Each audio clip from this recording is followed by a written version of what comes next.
fate in level 1 Croc having a little bit more time together to sort.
Good evening, everybody. Hello, hello, hello. Good, very late evening for some of us. But good early evening for America. For the second time today, I guess. I hope we're all doing well. Hi, Charlie. Hi, Shadow. Hi, Lena. Hi, Google. You think 100 Thieves are gonna throw? I'm not gonna lie, guys. I'm already pretty fucking tired. I did not get a nap in my break because I started meal prepping for the next week and I got very distracted. Hi, Shadow. Hi, Jamie. Welcome back. Yeah, so we're going to be doing Americas tonight. So I think there's another 4 BO3s. So it should be about probably 4 or 5 hours, again, depending. I know what I signed up for in doing this, so I'm not going to full cast everything like I did earlier. I think it's going to take too much out of me to full cast every single game of a BO3, because that could be 12 games solo casting. So we're going to do a little bit of a mix of hardcore casting and just some chill watch party vibes. So I think this first game for 100 Thieves, we will full cast because I think this could be a super interesting game between a couple of pretty well-known orgs. So we will full cast this first BO3. And then I think for the next few games, we'll just kind of enjoy the games and relax a little bit. But welcome in, everyone. I hope we're well. I know this is super, super late for a lot of people, so don't worry. It's also super late for me. I know that most of you will not be able to hang around for the whole stream, so that's okay. I'm going to be putting a bunch of the stuff on YouTube anyway. I can just come back through the VODs if you want to watch it in your own time. But there will be a lot more because we're doing this all weekend. So tomorrow is going to be the same, Saturday the same, and then Sunday as well. And then I will have a couple of days break after that. But it should be super fun. Yeah. Hi, 40. Good evening. How you doing? Just make it a fun watch party.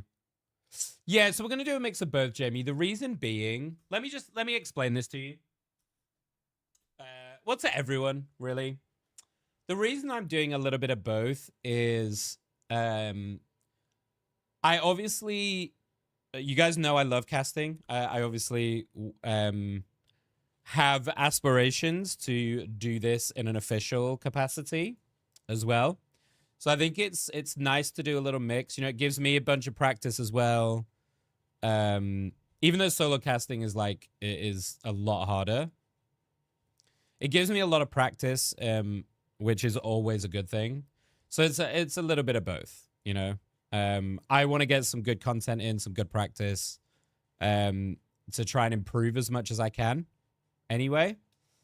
But it's pretty unreasonable for me to be able to cast everything by myself. So we'll throw in some like more cash, just watch party vibes.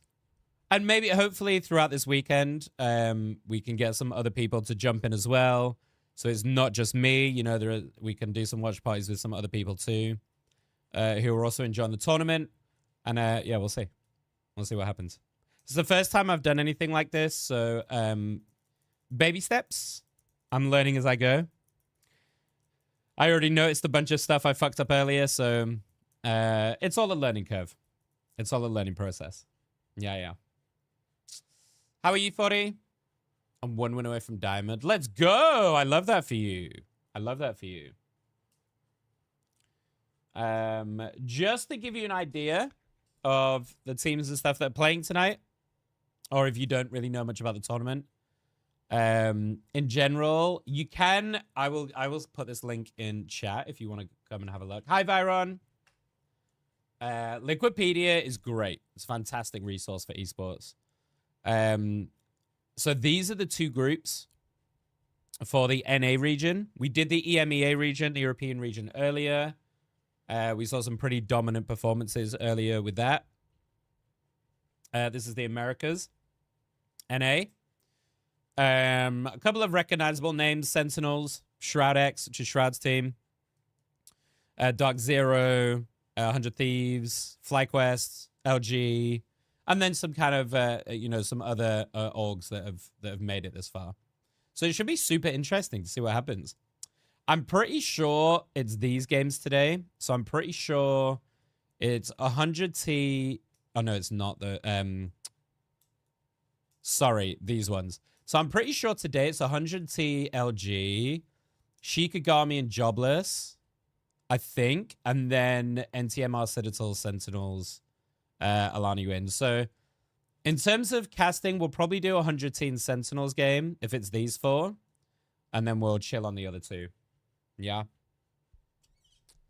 You're doing a great job earlier. It was really fun to listen to your input. Thank you.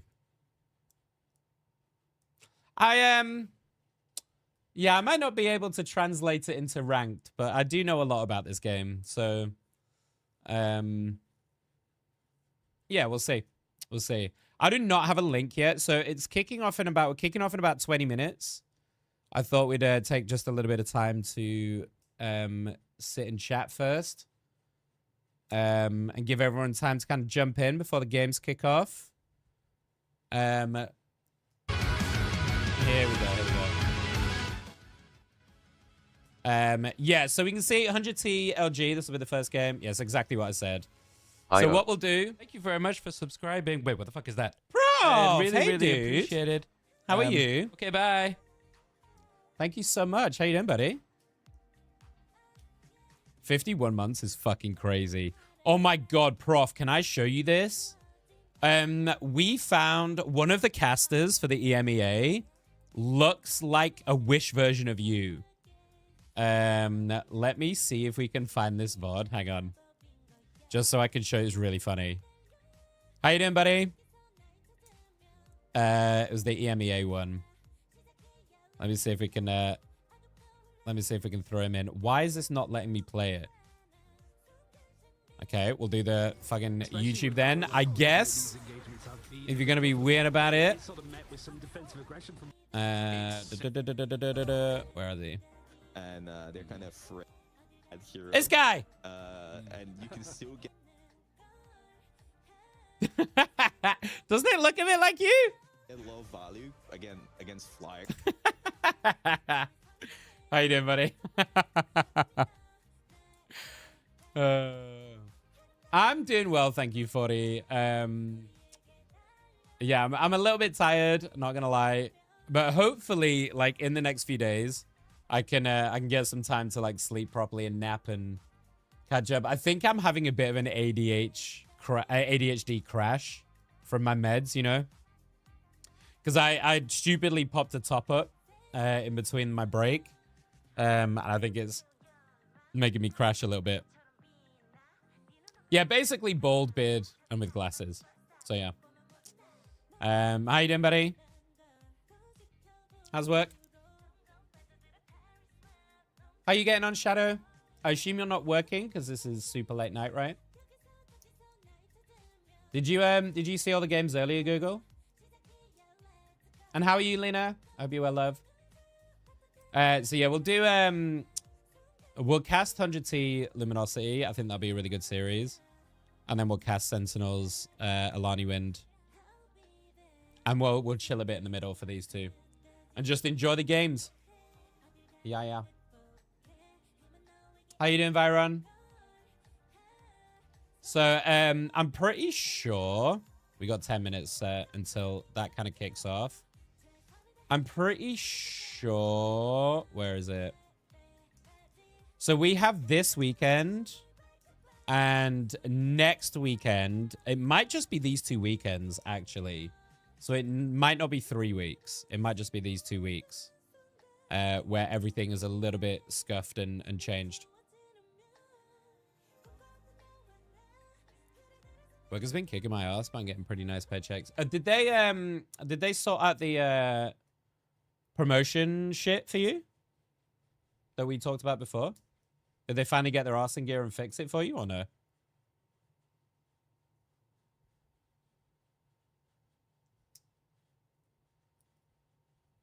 Chilling in bed, forgot you were on. Oh, I'd never normally be on at this time, Byron. I'm only doing this for the tournament. Obviously, I would usually also be looking at bed. Or, I don't know, doing something at this point. But for the next for tonight and the next 3 nights, we will be doing 2 streams. So we're going to do, because there's 4 hours between the EMEA games and the Americas games, we're going to be doing both. So I'm going to take a bit of a break and we'll do 2 streams a day, basically. Because it's just, it gives me time to rest in between. And it makes it easier than me just trying to sit here for 4 hours and entertain you guys in between, you know?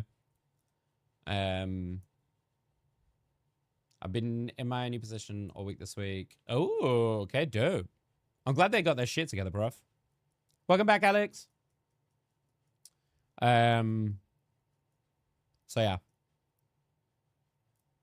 Hopefully we should have some good games tonight, though. What are you up to tonight, Prof? I was thinking about you yesterday. Not in like a weird way. I can't remember what it was. Someone said something and it reminded me of you. Because you know what I'm like with my fucking ADHD brain, you know? Sometimes I forget. I'll forget sometimes that people exist until I get like a reminder. And then I'll be like, oh, I wonder how they're doing.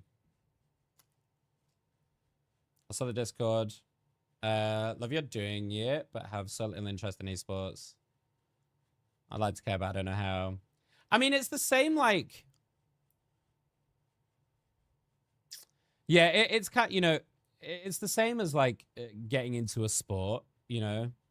Like, I wouldn't sit and watch a Premier League game because I don't give a shit about football. You know what I mean? So it's the same principle. If you don't like Rivals or, you know, you don't like gaming in general... But I would say specific, it's also game specific. Then it's really hard to like get into. And I think esports is also in a bit of a weird spot in general because it doesn't quite have the popularity of traditional sports to get like the sponsorships and stuff. You need to be able to fund and create all the like the back of house necessities that you need to have a team and an organization. So it's like in a weird, like, midway point, you know? There's enough, like, I think there's enough, like, public interest because gaming is such a huge thing. But I think what people love about sports is the competition and the spectacle. And I think one thing that esports is lacking a lot on because it doesn't quite have the numbers most of the time is to create that kind of spectacle, you know? And to make it more accessible for people. We talked about this earlier with Rivals. I think one of the difficulties with Rivals as an esport that they're going to find is trying to appeal to a wider audience of people that don't necessarily play Rivals. So how do you tackle that? Like, how do you make it enough, like engaging enough to make people that don't necessarily play the game or just play it casually, make them interested in it, you know?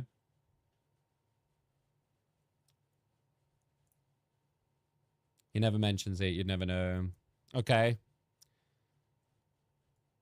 I won't fucking mention about ADHD then. Bex is cooking dinner for us, so I won't have too long on here. Yeah, no worries. I love playing games and sports. I just can't care about it professionally.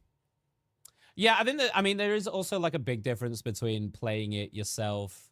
Because gaming, I still think, in most people's eyes, is something that they want to physically do, you know? It's not something that, although streaming is kind of changing that a little bit because people sit and watch streamers all the time, but there's a lot of like value that the streamer provides to that rather than just you playing the game yourself, as you guys all know, because you sit and watch me. I think esports can have like the same value, but you need to, I don't know, like, I don't know what the answer is, to be honest. I don't know how esports like tries to appeal to a wider audience because it is very niche. It's very specific. And also there's so many different games, you know? But I mean, we talked about it. We talked about it earlier with CSGO and Valorant. You know, I said, I think there are some games that are a lot easier to watch if you don't know about it because it's easy to follow what's happening. Things like Rocket League is the perfect example, right? Rocket League on the base level, anyone can watch that game and understand what's happening, right? You can pretty much understand the premise of the game, but the nuance of it and like the technicality of what people are doing with the cars, you won't have a fucking clue. So you'll miss a lot with it, but you can still watch it, right? I also know nothing about soccer, but it makes sense that you want to put a ball in the net. Yeah, exactly, Prof. Yeah. Sorry, I went off on a rant and I didn't read your message. I'm being weirdly productive, and I think it's just my brain not wanting to go to sleep. Yeah. I mean, if you're being productive, ride the wave, Alex. Ride the wave. Yeah, we're saying the same thing. It's quite interesting, isn't it? I think esports has a long way to go. I genuinely do believe, though, and I think, I know this is a super crazy hot take that I've talked about before. I do genuinely believe that there will come a point when we have like virtual reality games and stuff where, whether you call it esports at that point or not, I don't really know. But I think it will be on par with traditional sports because of how ingrained virtual reality will be in our lives. So it might become like a blended thing. There might not be as much of a distinction between esports and traditional sports, you know, in that way. But I do think we're going to hit like a, you know, they are going to kind of get a lot more widely accepted, I guess, you know, depending on what technology becomes popular, right? And what people want, I suppose. I love how Plum went IRL sports is soccer. The only like IRL sport that I actually watch is rugby, really. I do watch internationals, but that's what I'm saying about spectacle, right? I don't watch the internationals because I like the game. Like, I don't watch the World Cup because I like football. I watch it because of the spectacle. There's something very like, I don't know, there's something just incredible about watching these passionate people in a stadium all kind of, you know, getting together, right? And it's kind of the same in esports, right? People love the grand finals. They love the spectacle when it's on LAN, and it's in a stadium, you know? The international for Dota, Worlds for League, VCT for Valorant, right? People love that in-game, that in-stadium feel where it's offline, you know?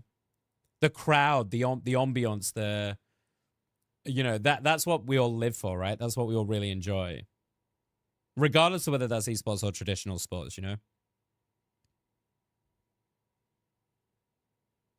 And that's what we'll get for Rivals. And I think the thing to remember here is like Rivals as an esport, this is the first tournament. It's in its complete infancy.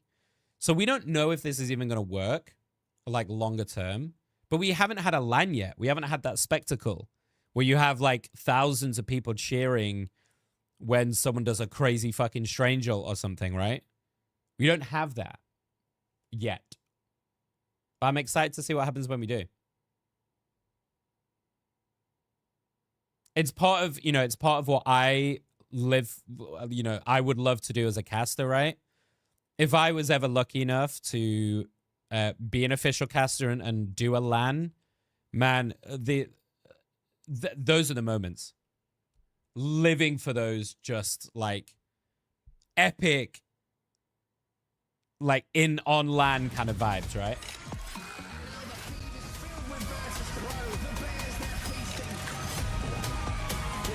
Let me know if they're, I think 50% was pretty good last time, right? So we're going to do a mix of, I have a clean feed so that I can do some casting, I believe. So we'll do a mix. Hello and welcome to Marvel Rivals Ignite, the birth of Marvel Rival Esports. Raya, thank you so much for the rainbow again. Thank you, thank you. Talent and meta-defining plays. I am Cozy and I'm lucky. We'll let them do their like little chat. I do. Here we go. So this is our clean feed right here. So this is what we can. This is what we're going to be able to cast over later, I believe. Although right now it doesn't particularly sound like a clean feed, but the most we're going to see is the top play in Marvel Rivals, and I am just dead excited. Oh, never mind. That's because he's talking here. Cool. We are going to cast the first game. 100T LG. I watch rugby, is what I was saying, I think, Viron. It's the only IRL sport that I watch really is rugby. No worries, Prof. Much love, dude. It's good to see you, even if it's briefly. I'm Cozy One intro. Yeah, I don't know. I've seen Vicky before. I don't know too much about Cozy as a caster.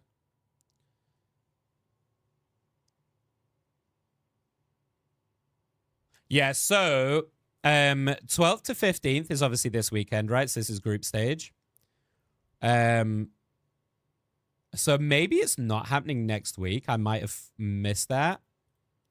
And then this weekend, the 27th to 29th, is the next step, is the finals, I think. I'm gonna double check on all of that. 250 grand, $250,000 up for grabs here. And that's the same in all the regions. So it's $1 million total on the line, 250 for each region. So there's a lot of money spread out. There's a lot of money to go around.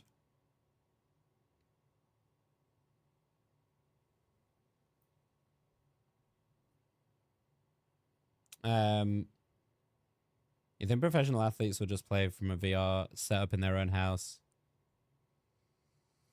No, I think there'd be like, in the same way that I guess in the same way that esports don't always play from their house, right? They do sometimes, but then when they're doing LAN and they're doing like a big spectacle, they do it on site, right? Because there's also a thing, I think, with esports that you need to make sure people aren't cheating, right? You need to make sure that people are abiding by the rules, so you tend to get oversight by the referees and stuff, as it should be. Ico Arena was as close as I think they'd ever get with VR, and it died. No, VR is coming. Trust, VR is coming. Especially with advancements. I don't know if you guys have seen. There's a really cool thing that I saw. I know this is so like not on topic for Rivals. There's a really cool thing I saw where they're using biomechanics now for computer chips instead of transistors. There's a company that's just developed a biomechanical transistor for all intents and purposes, which basically does, it mimics the brain, right? Because the way that we think, the amount of power that we use to think is way, way less than like a computer does. So they're trying to mimic the human brain, and it's super interesting. So I think with a lot of technological advances, we're going to see like, we're going to see VR make a big resurgence for sure. All right, so looking on to today. Group A, we're starting off with a... Oh, let me kill that fucking fly. Starting off today with 100 TLG, which should be a super fun game.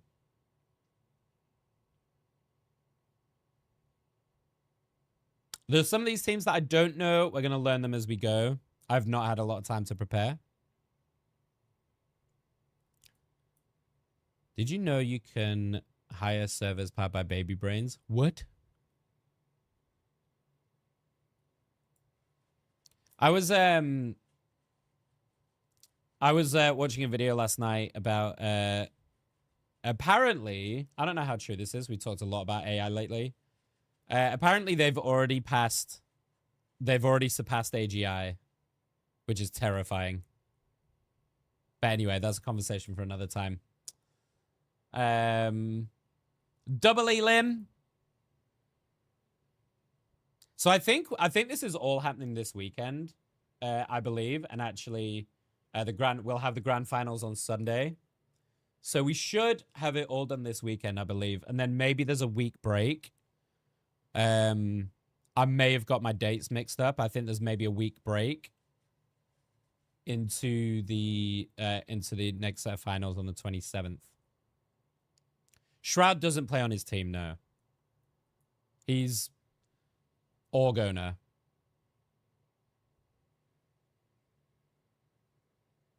Give me one sec.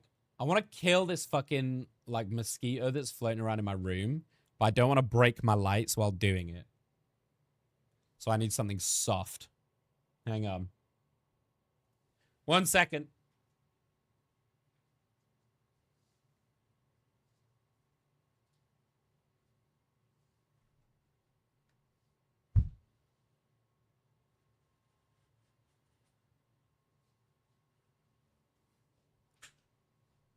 Shit! I didn't kill it! And I didn't want to hit it too hard, because otherwise it'd break my fucking light. I'm brandishing a towel. Ready.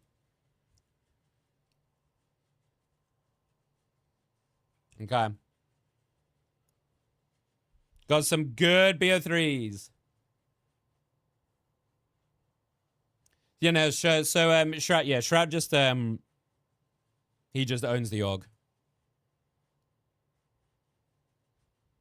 So I'm sure he will be watching tomorrow when they play. I would imagine. If you're wondering why we can't hear the casters, if you want to hear these two, let me know. We can switch it onto the non-clean feed if you want to hear them chat away before the games. But we're going to have both up because when we watch party, I'll let you guys hear the casters a bit more. Because obviously I'm just going to kind of watch over it maybe rather than full cast.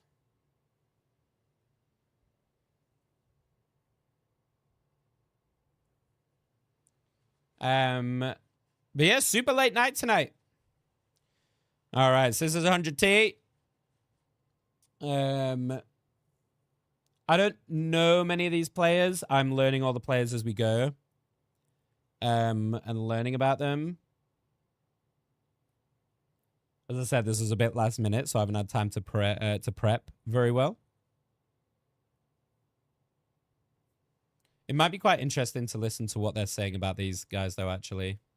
On hella, no pun intended. This whole team is stacked, and it's one of the rosters that have stayed tight together through the Invitational and through Marvel Rival Championship. That's all right, Byron. Looking at Luminosity Gaming's roster right now, right? We're talking about a bunch of players that have been able to climb through ladder. Oh my God, please tell me we're going to get Thor today. Hero shooter players on top of that as tell me well. we're going to get and Thor. then just in general, seeing what they could bring to the table. I know March, I recognize him as being ranked #1, I believe, duelist player in ranked at one point here too. And then tell me anything else you can imagine here for a team right now that has a lot to prove for Luminosity Gaming.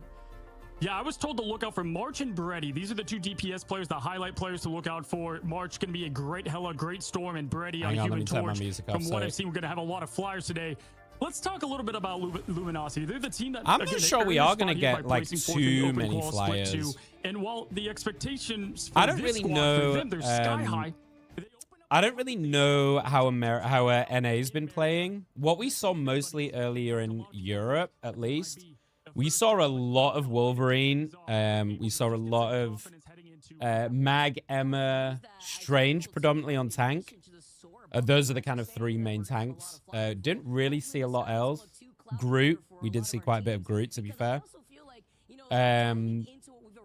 Not really. We didn't get any Thor. We had Venom, but only when they really needed to touch the point.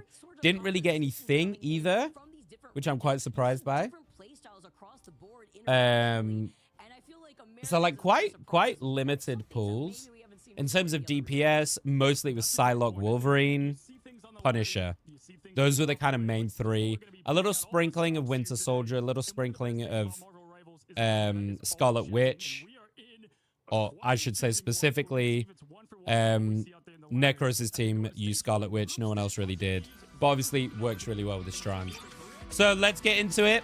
Here we go. Game 1.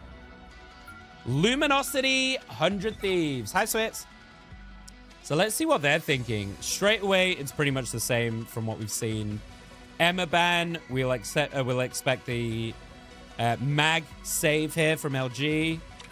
Probably looking at a mag save here as well from 100T. With a Luna Loki ban probably coming from LG here. This is what we've seen pretty most commonly. Loki, Luna are pretty hardcore bans. With an Ultron, we have seen a little bit of Ultron as well. Valuing that quite highly to make sure that gets in before the save. Which is super interesting that they're valuing it that high. The Emma ban is because Emma is super strong right now. In general, she's a great tank. She's very multifaceted. There's a lot you can do with her. I think outside of Mag, she's probably the strongest tank, if not the strongest tank right now. The Storm ban, not really a huge shocker on that one. I'm surprised that the Punisher is just being left, though. I think the Punisher is extremely deadly. We saw that today in all the EMEA games, so I'm pretty surprised that that's been left in. The Cloak and Dagger save, just to make sure they've got a solid support ultimate. After the Loki being banned away, after the Luna being banned away from them. And they're saving the Ultron for themselves, LG. I wonder if this is if they've got very specific comp in mind for this. Or this is just something that Spenny maybe, for example, just really enjoys. And the Adam ban again, no real surprise. Stop the res comp. The res comp is still really strong at the moment. We saw that earlier. So let's see what shakes up from this. Are they going to go for the Ultron Iron Man combo?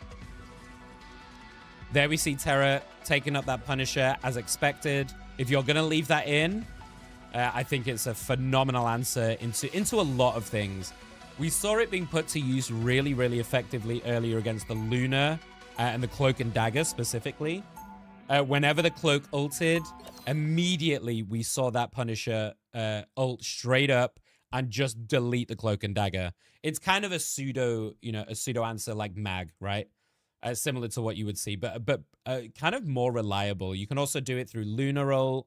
You can burst the Storm in their ult. So it's kind of like, it's really interesting to see them use it as kind of an anti-ultimate rather than like on its own merit, you know? So apparently no game sounds at the moment, question mark, but hopefully we'll get that shortly, but just a whole lot of music. So there we go.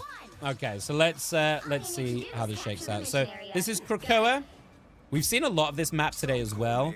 Early TP here from TTK, just to get them on a good position on this high ground quickly. We've seen the high ground contest all day today. So this doesn't surprise me. And they're just going to try and hold and then drop back onto site. Loki setting up those clones. and is sitting in this back site, ready. And we see March here taking this Iron Man. We haven't seen much Iron Man today, so I'm kind of interested to see the Ultron Iron Man duo come into fruition. As we start to see a little bit of contest on this point, just poking away, kind of building up some ults, holding either side. Iron Man getting really low and actually getting picked off. I didn't talk about the Hela because I didn't honestly see that little switch as they moved in, but Hela is a pretty obvious hit scan answer to these flyers. So I think maybe once they saw the double flyer, they decided that Hela was the way to go. Really early pick off onto Spenny, which should give 100T the initial advantage. But no one's capped the point yet, so no percentage. TTK getting that finish off. But actually, Alfie getting a really nice pick on Delina, who was just kind of who's just kind of sitting in the back. Ultron popping the ult with the cloak and dagger ult down as well. Luna now popping theirs to hold this site. It is still going. And I think, actually, Luminosity are looking in a pretty good spot here. Really nice double Agamotto, but is it going to be enough? The Iron Man survives. Here goes the Judge, Jury, Executioner. Mag tries to take him out, but can't. And here goes Terra, manages to take out March on the Iron Man. And it looks like he's going to keep trucking away. Someone needs to keep him up. He's really low. They do keep him up, luckily. And that's going to be all she wrote, I think, for this first fight. LG, you need to back out. Terra and Delana are pushing this forward and rooting them back. Nice early team fight there from 100T. It looked a little bit dodgy. I thought the Luna was going to keep them up there because it was lasting a lot longer than the cloak, but really good back and forth from 100T to wait that out and then push back in as soon as that was done. Terra popping that Punisher ult to really, for want of a better word, punish them.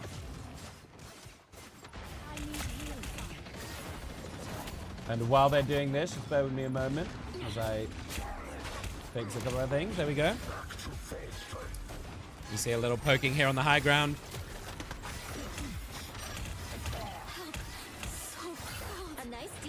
And they're just taking their time. Venom trying to get on this Hela. I think they've realized that this Hela's going to be a problem if you let her just free hit. And she backs out into a team there. Just applying a little bit of pressure on this backline. You can see he's looking. Just making sure that they don't get for free. Huge knock-up, actually. Big Loki lamp, but that is the Loki lamp down. Here goes the Hela ult. Can they get any kills? It doesn't look like it, but Terra does manage to finish off that Venom. And so 1-for-1 with Spenny taking out the Loki. Can they survive through this? We see Brady, who's now onto this Psylocke.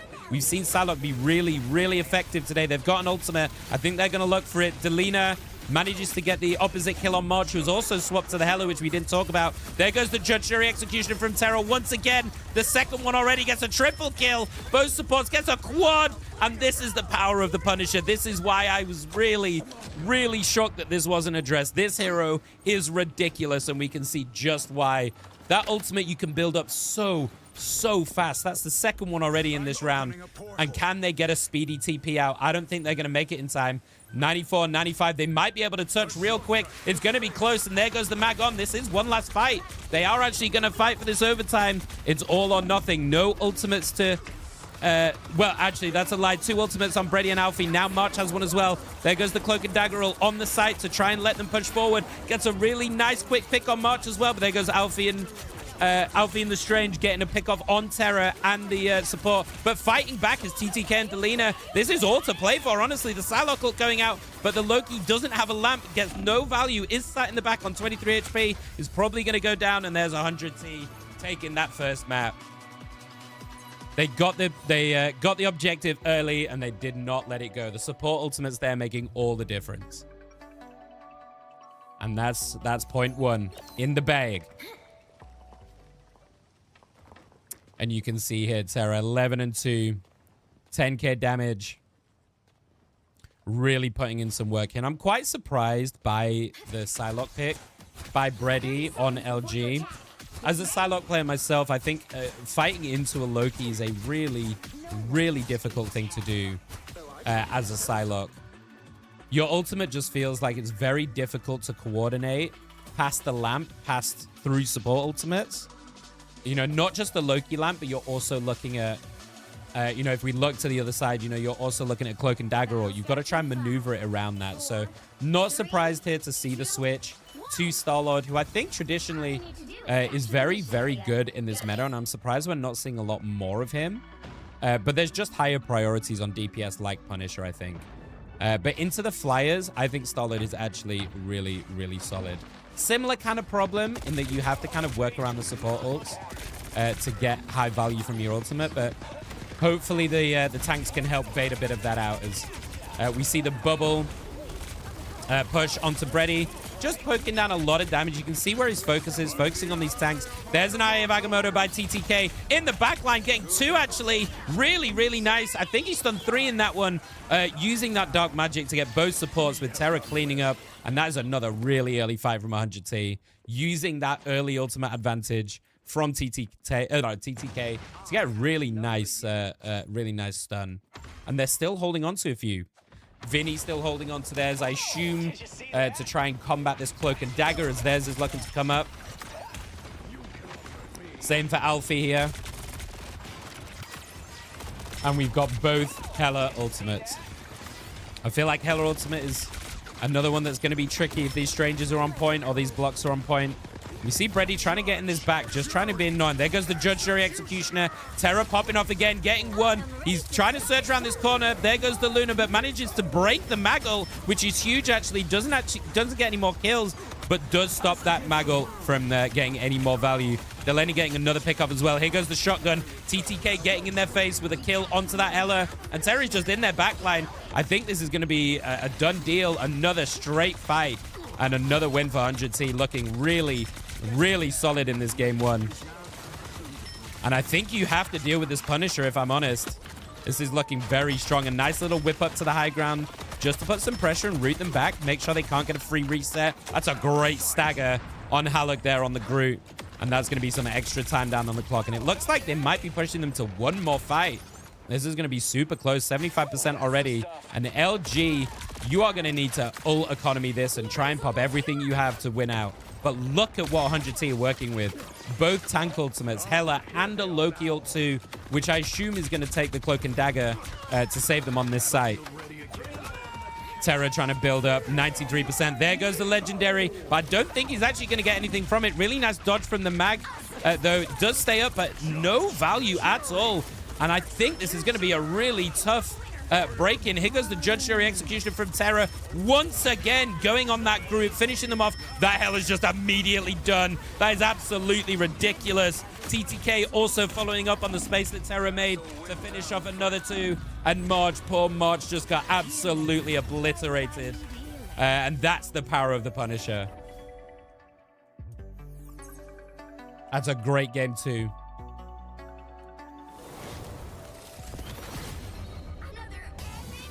And before we get into the next game, let's just address this comment. Bro is talking to 3 people. Just give up.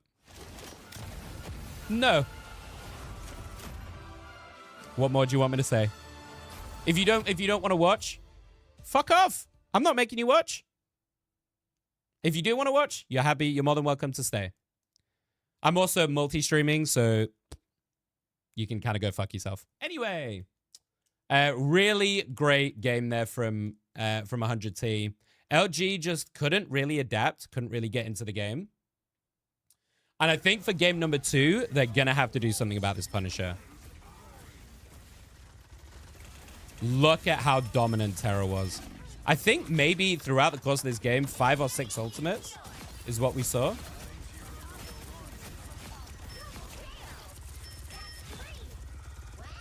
I'm not going to give you any more time of day, baddies, but I would just tell you that I'm from EU. I don't normally stream at this time. Not that that's an excuse. I don't really have to justify myself to you at all. So, man, if you want to watch, then feel free to watch. If you don't, just go and bother someone else, okay? I'm not going to give you any more airtime. Hi, Roman. How you doing? Hi, Dara. Hi, Ibby. How you guys doing? Are you saying you're my #1 hater, Dara? I have quite a few haters on TikTok, to be fair. So, game 1, pretty convincing by 100T. We'll see what they try and adapt for game 2. Hi, Gail. How are you? Hi, Jazz. How you guys doing? Welcome in. Ignore them, guys. Don't worry. It's just someone trying to get a reaction. They've got their reaction. Now they can leave. I will forget they even exist in about 5 minutes. I promise you. Hi, Onzik. How you doing? I mean, Rank Wonder Hater is cringe. I've got quite a few on TikTok, to be fair. I'm really tired as well, Gail, to be fair. So what we're going to be doing over the next few days, similarly, we're going to do 2 separate streams, one for EMEA, and then we'll do another one at night like this for the Americas. I did not get a nap in between. I started meal prepping so that I've got food for the week. Got super distracted cleaning my kitchen, and then didn't get any rest whatsoever, really, and then started editing.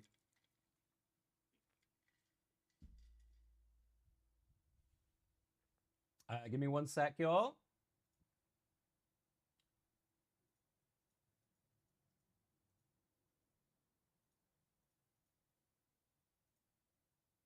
Okay. How you doing, Remen? Any game suggestions? As in games that aren't Marvel Rivals?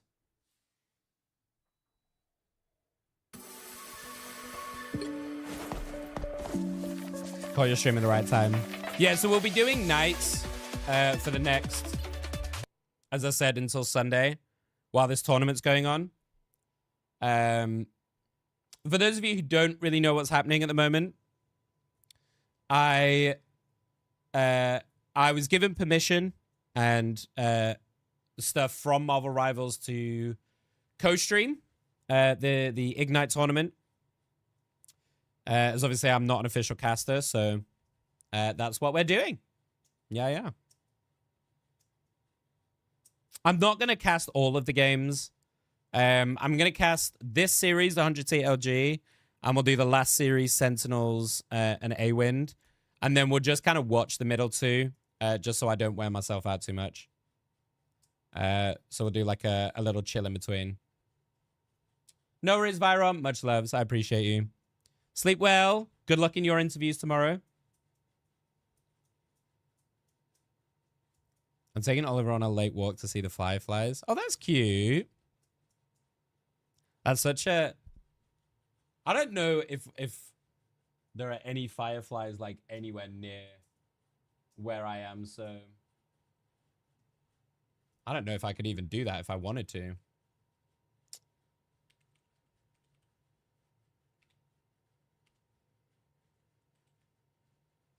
I'm going to run a quick 1-minute ad in between the game here. So I apologize if you get hit with an ad. But just to make sure it happens not in the middle of the game. Sorry,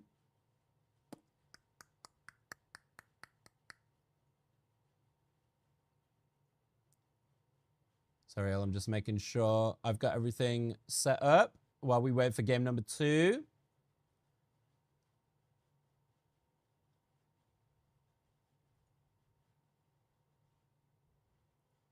Apparently not. Okay. Dara, thank you so much. I appreciate it. If you guys, I'm sure that you guys won't be able to stick around for the whole stream. I'm going to be putting some of these games on YouTube. And the full VODs will be on my Twitch or YouTube if you want to catch up on any of them at another time. All right. What's up, Grinder? I am. Yeah. It's the Ignite tournament that we're watching tonight.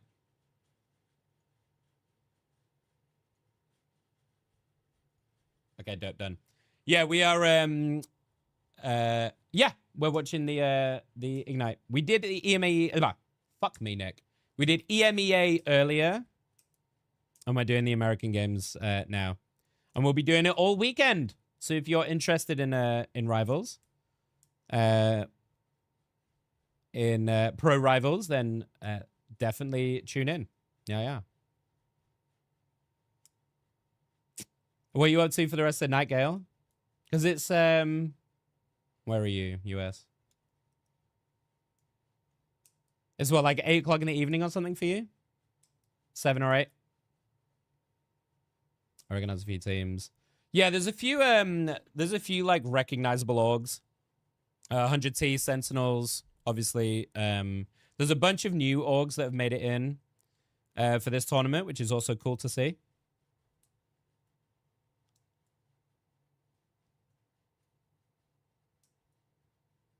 I say walk, but I'm putting Oliver in the wagon. You have a wagon? Try not to puke from the stomach bug.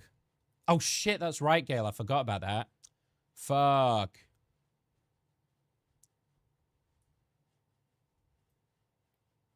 Are you still on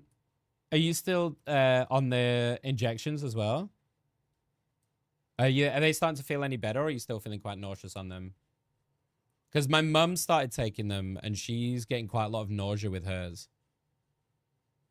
Mine's totally fine. I just want to eat a lot less.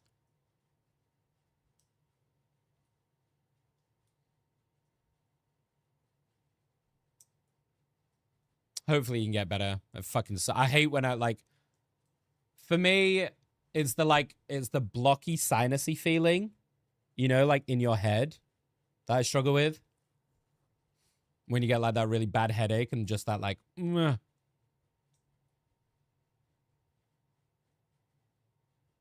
That's totally fair, Jazz. The dose increase makes it worse, but it stops after the second injection. What dose are you on now, if you don't mind me asking? I've just moved up to 7.5 because I'm also increasing mine like every month. Hi, Evelyn. Welcome in. How are you? We're just waiting for game 2 to kick off at the moment. So we're just sitting and chatting away until game 2 kicks off.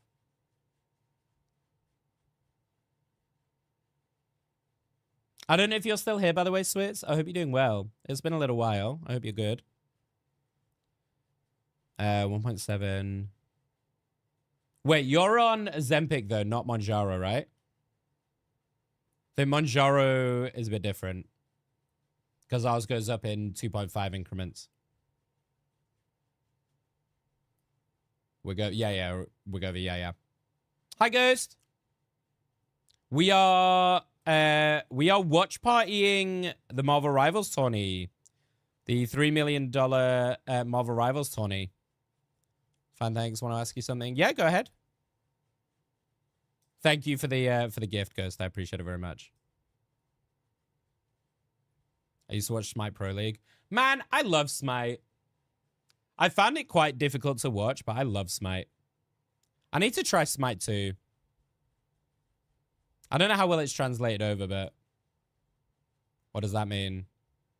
What do you mean, Ghost? It's an esports tournament. And speaking of, let's get into game 2. And let's see what LG can change. So starting off with the Emma bands, as before. The mag save. I would expect the same bands to come out. Another mag save here, probably 400T. Going into a Luna ban, a Loki ban. Most likely here from LG. I don't think we're going to see too much swap. Get rid of those supports. Ultron, they did like the Ultron, that's true. Probably Ultron Luna here, maybe looking to pick up the Loki if they're going to do the same thing. But I would like to see some adaptation. I would like to see a Punisher ban, if I'm honest, from LG here. They're going to first off stick with the Luna. I wonder if they're going to save the Punisher then here again. It was so powerful. I don't think they should have let it through.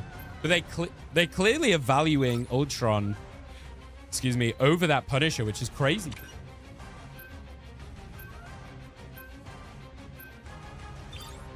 They're saving the Cloak and Dagger. Okay. And then the Loki ban as well coming out. So they really are targeting this support pool in a massive way. And I think that's why we see the save with the Cloak and Dagger from 100T. Just to make sure that they have one of their power picks on support to play with. We saw how strong that Cloak and Dagger can be. They can get that ultimate up so fast to initiate these team fights in. And the Luna save coming out from LG. So really strong support showing one apiece on either side. And let's see what 100T decides to round out this ban with. The Adam is no surprise. Same as last game. Pretty much identical drafts from last game. Getting rid of that Adam Warlock to stop the res comp, as we talked about already. And let's see if there's any adaptation. We see Bredy taking that Ultron. We see March going back for that Hela, feeling that it's still a really strong pick, which of course it is. And we see a triple support coming out here from LG. Is this what they need to do? And over on 100T side, we're looking at a BP. Are we really? I hope that Terra stays on this. I would love to see a bit of BP here on Midtown. I think Midtown is also not a terrible map for BP. There are ways that you can get around. Once you get past that kind of... well, especially around that first corner, you can go through the house and get straight into that back line. You can go up top and dive them from up top before you get to this kind of long stretch. So there are a lot of avenues that BP can do well here on the initial fight. So let's see how that plays out. No, I'm not interested in custom graphics. I'm watching Ghost. We're watching. And casting a little bit. 2.4 is the highest dose goes. Okay, gotcha. Is it helping you though, Gale? Are you feeling better on it? And as we get into this game, we see Delena doing a little bit of Iron Man poking. Nothing out of the ordinary, just building up some ult charge. As we see Alfie sitting on this high ground, interestingly. Trying to take this away from 100T, not letting them just sit up here and defend from up top. And we see the Venom trying to get round the back of him. And interesting for the Rocket pick. We did not talk about the Rocket without the Penny, but it's cool to see. I think Rocket is still very, very strong support.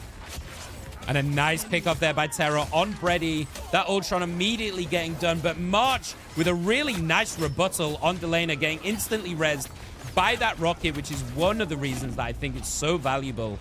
The BP just surviving on minimal HP, being healed up by that Rocket sitting in the corner. As you see Vinny just poking and prodding on this front line. Doesn't need to do too much here on the defense. You just need to hold your ground.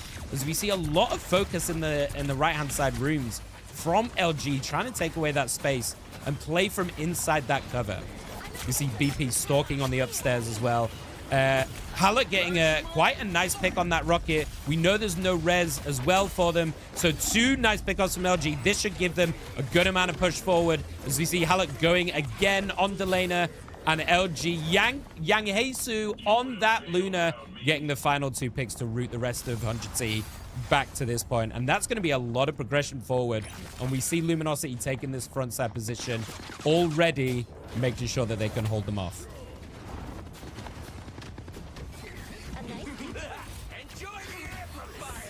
There goes the amplifier from the Rocket just to try and hold the Eye of Agamotto, getting 3, I think. But instantly we see the Cloak ult popped just to keep that Punisher, alive. As we see Yang as well on this Lunar Snow, popping their ultimate to keep everyone up. The Magneto ultimate, can they find who they're looking for? No dice at all. But Alfie then taking the Terror away. Managing to get that pick off, instantly res, but they are pushing them back. And Spenny on this Cloak, just pushing forward, getting a nice double kill with March and Bredy following up on that as well. And it's another routing from 100T. LG looking much stronger in this game. It's really nice to see them fighting back after the first game. They were stomped pretty hard in that first game. So it's nice to see their mental is still up. And they're willing to put up a good fight. And a thing switch here from Vinny. This is the first thing we've seen all tournament long. And I'm a fan. I'm a thing player as well. I enjoy this hero. I think it's particularly good into Strange. And look at the insta swap. Halleck instantly changing to that thing to have that mirror matchup and make sure he's not going to get caught out on that Strange, because I think Thing is actually a really, really good matchup into Strange. We see March here on the backline just being a pest. Going for that ultimate. Bredy getting a nice pick off on Vinny. In the meantime, March kind of wasting this ult. I think more to save themselves. But getting literally 0 value as we see Delena trying to take on the Thing. And I think they're going to win. This damage is absurd. Hello, well, I'd say 1v1ing, but honestly had a lot of help from the Invis shield there to keep them alive. They do have an ultimate if they want to look for it. And we see Terra changing off the Punisher onto this Wolverine to try and deal with this double tank setup on that thing. And it's working out really nicely. Terra getting a nice double with Delena finishing off Spenny with that ultimate. And that is a nice defense from 100T. This is what it's all about. Marvel Rivals is a game of adaptation and swapping. And that's a really nice adaptation from Terra. I really like the change to the Wolverine there. Identifying they need a little bit more damage on the front line. And it's a solid switch. We have some ultimates coming up. 98% there on Yang Hee Su on that Lunar Snow. It's ready already. The Thing has their ultimate, as does Alfie on this Magneto. And on the flip side, TTK also has theirs with double supporters ready for 100T. They can defend this easily. We see the Mag trying to push Hela out of position, but getting a little bit stunned with Vinny there to protect as well. Kind of just poking and prodding on this right-hand side, making it really annoying for LG to be able to push forward because they constantly have to check their back. But Haluk pushing forward into Terra, getting that pick off on that Wolverine. That's a big one. This should be a nice push for them as we see both support ults coming out. That Luna ult to hold that point with the Cloak and Dagger over the top. 400T to keep them alive. Here goes the Mag. Can they find what they're looking for? It misses on that wall, but TTK does find Spenny. So Alfie coming off the worst of those Mag ults, but managing to get the pickups anyway with the help of Haluk. There goes the Invisible Woman ult to keep everyone up. 400T for another defense as they push forward. TTK and Terra back in the fight, pushing them back. And it's going to be Luminosity having to regroup and reset. That's a great hold from 100T on this bottom ramp.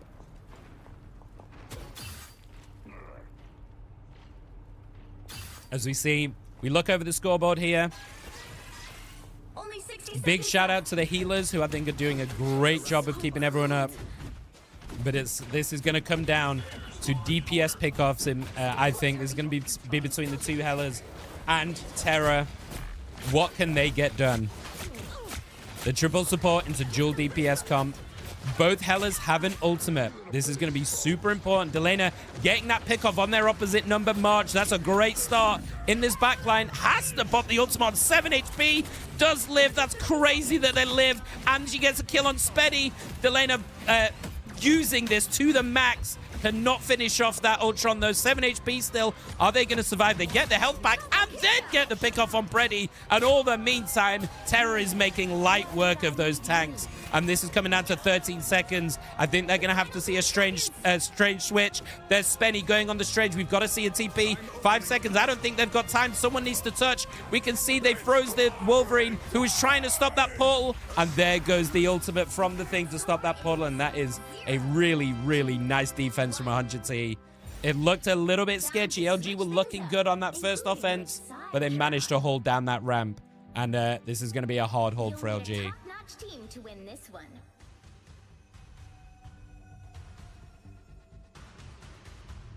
Thank you very much, Foddy. I appreciate it very much. I think I'm pretty good when I want to be. Usually I would be co-commentating. I would be co-casting with someone. But my co-caster lives in Australia, so it's pretty hard to get to coordinate our time. Liz, hi, do it. How are you? Down 45 pounds? Yo, that's crazy, by the way, Gail. That's crazy work. Congrats. That's huge.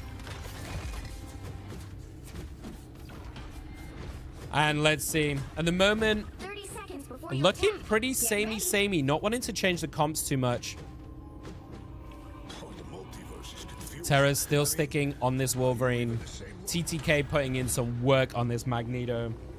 I think it's so easy to overlook the Magneto's impact in these games. As with all tanks, as a tank player myself, I feel like I get overlooked a lot. But man, is TTK putting in some work on this Magneto, just holding and pressuring so much space, getting these key pickoffs when needed. And let's see a little throw from the Wolverine as we get up into the second half of this game. Straight up the stairs already, and backing LG out of this top area, keeping themselves alive with the drone.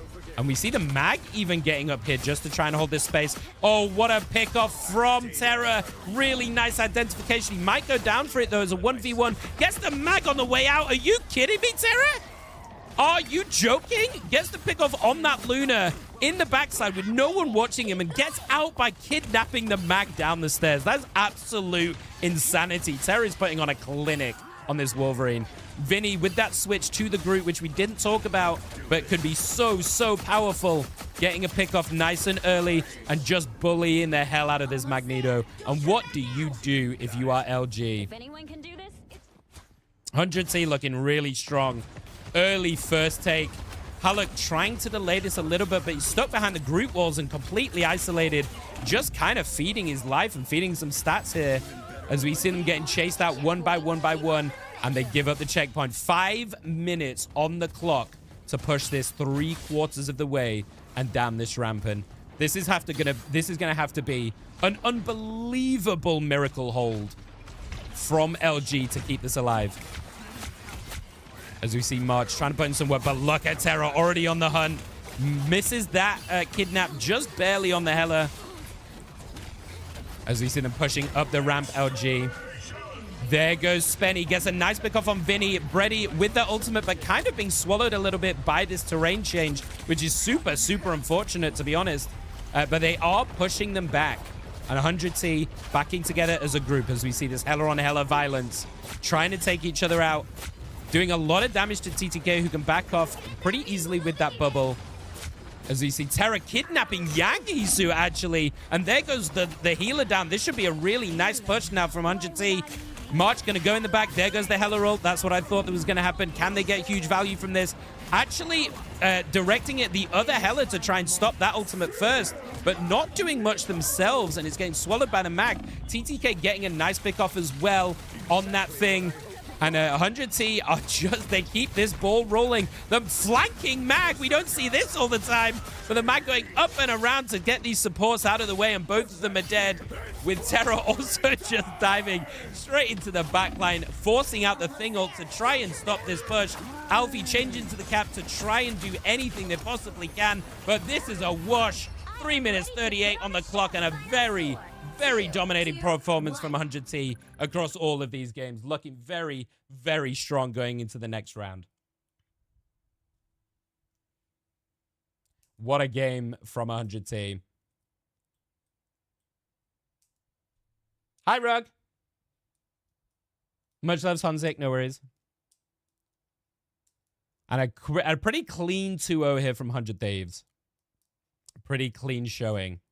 Let's switch over to the other stream here.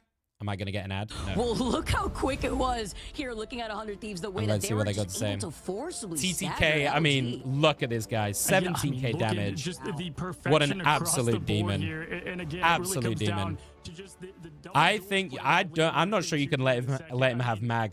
I mean, the question is, do you ban the Emma and let him have Emma? Or do you ban the mag? They went for the Emma option.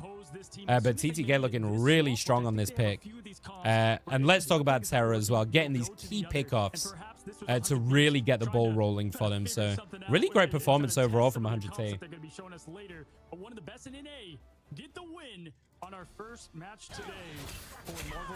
And that is that game done and done. They got absolutely destroyed. How you doing, Rug? What's this reviewing thing called? It's commentating. So it's called shoutcasting or casting in gaming terms. But it's basically sports commentating in the same way. If you think of sports commentators, it's doing the same thing. Usually in a traditional casting format, so if you watch the main broadcast, for example, which is what we're looking at right now, you would have two of you. So you have someone to bounce off. And traditionally, you would have what's called a play-by-play caster, which is what I've been doing. So that's basically say what you see, right? It's calling out what's happening on the screen. And then you have an analyst or a color commentator who will kind of, in the downtime in between team fights and stuff, they will call out strats, call out, you know, things that analysis and stuff, you know, to talk around what's happening in the game. Obviously, I'm trying to do it all by myself at the moment. But normally you would do it as a pairing like these guys. That's why I'm not gonna cast every game tonight. Because it'll be too much on my voice over the next few days to do this constantly for every game, because they're all BO3s as well. Because if you don't, you have to worry about Terra, and then Delina's just going to pick off your team from the side. Well, that's it. You ban the mag, right? And I think you might have to ban the mag, honestly, because I think also part of the problem with leaving the mag open is if you want to save that cloak and dagger, we saw that from LG. Sorry, the Luna. If you want to save these supports and use these support ultimates to their full effect, you have to take the mag out. It's a very easy way to counter, right? There's a lot of pretty strong picks, so it's pretty difficult, I think, to draft at the moment in the current meta. For me, you know, you've got to think about Loki, who is also super strong. Either the Emma or the Mag, right? You got to take out one of the two, or both, perhaps. You've got to deal with the Punisher. The Punisher is a problem, so you've got to think about banning that as well. So it's kind of like where your priorities are, and I think it's tricky. You've got the Storm, you've got Ultron. If you don't want to play into a full flyer comp as well, there's a lot that's really good right now, for sure. When are you doing another one? Another full cast? We're going to do it for the last game of the night. Kobe, thank you very much. I appreciate it very much. So we're going to do it for the last game of the night. We've got 4 BO3s. That was the first BO3. There's going to be 2 BO3s now, which we'll just do a little watch party, more chill. I'll just do more analysis rather than play-by-play casting. And then we'll do a full cast for the last game, Sentinels game, to end the night. Because it is 1 o'clock in the morning for me, so this is super late for me. And then same. I will have a little look after I've finished the stream, mate, if that's all right. Oh, I'm going to be finishing like 5 a.m. Yeah. But we're going to be doing this all weekend. So this tournament is going on all weekend. So we're going to be doing the same tomorrow. What day are we on today? Thursday. We're going to be doing the same tomorrow, Saturday, and Sunday. So it's a 4-day tournament. Plenty of games for you to watch if you are enjoying it. Or plenty of casting for you to watch if you're enjoying it. So while we wait for the next game, which I believe is... I think the next game is Shikigami versus Jobless Bums, I think. I will double check that, but I think it's Shiki versus Jobless. Yeah.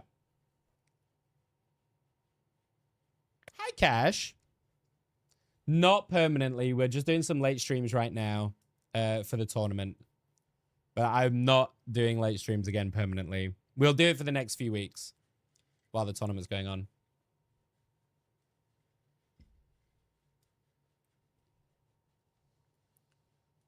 I'd be shitting myself about to face a team called Jobless Bums. I don't know anything about them, actually. I don't know who's in that team. It's obviously not an org that I know about, so it might just be a content creator team. We'll find out.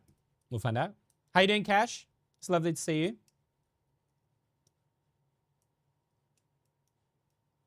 Yeah, there'll be plenty more to watch, Ghost. I'll also be putting some of these videos up on my YouTube too.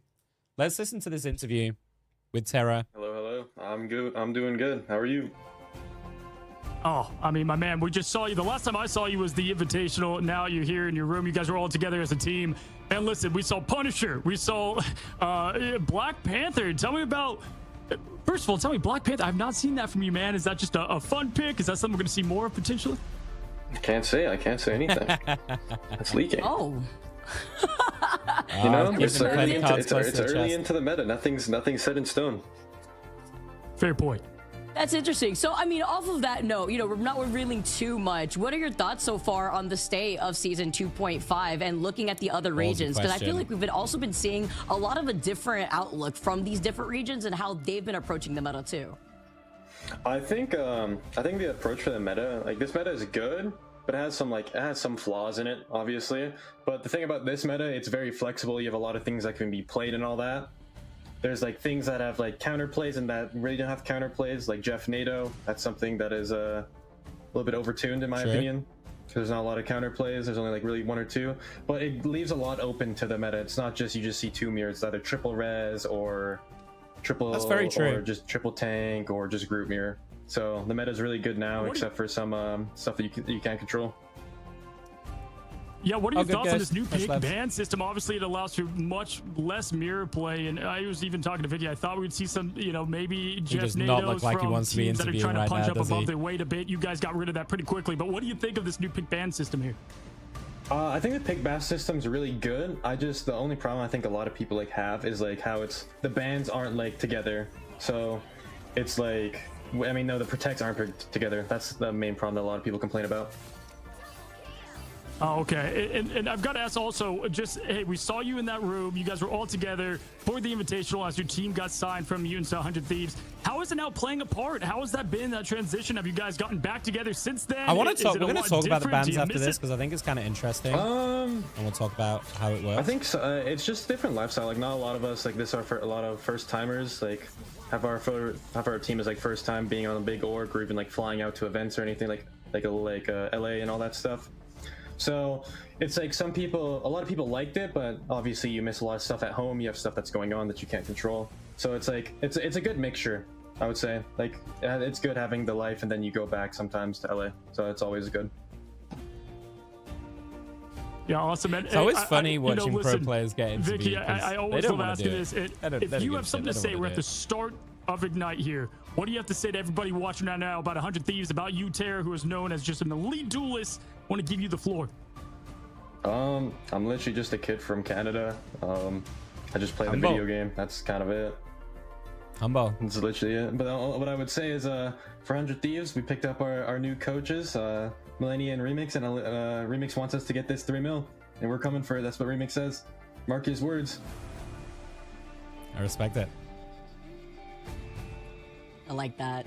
That's great. I love being able to hear a lot of that banter going back and forth here too. Thank you so much for talking to us, Tara, and good luck. Thank you. So let's talk about the bans, right? Before we get into the next series.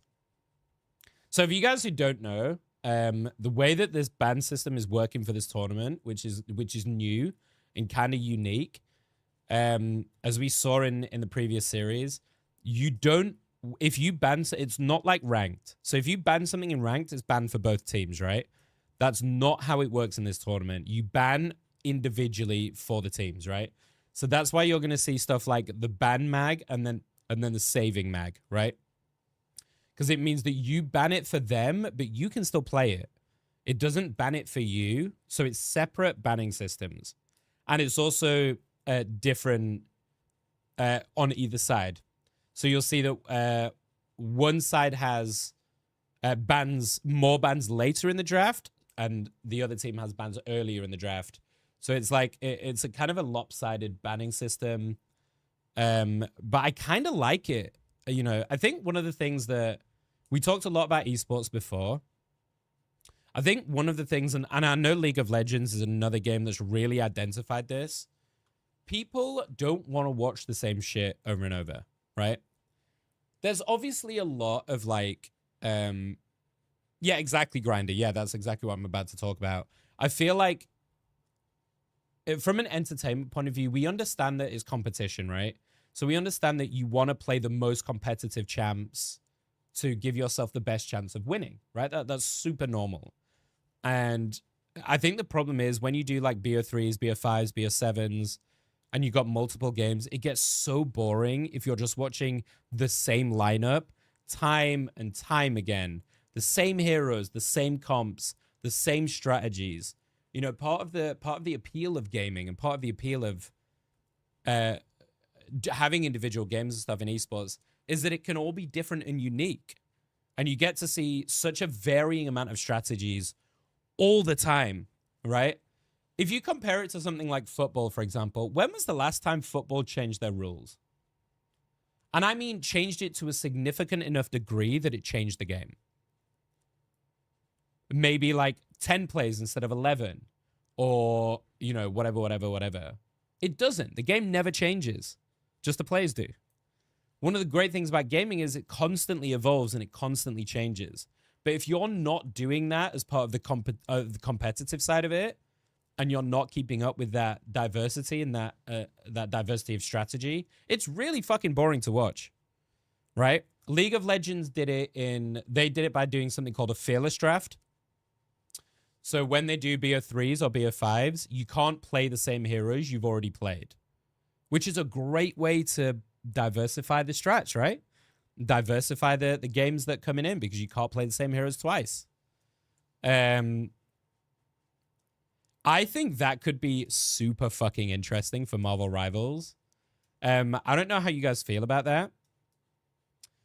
We know that Rivals is adding crazy amounts of heroes, right? We're getting a new hero each month in Rivals. By the end of this year, we're going to be at like 42, 43 heroes. They will have more than enough room to be able to implement a fearless draft system of some kind later on to stop this kind of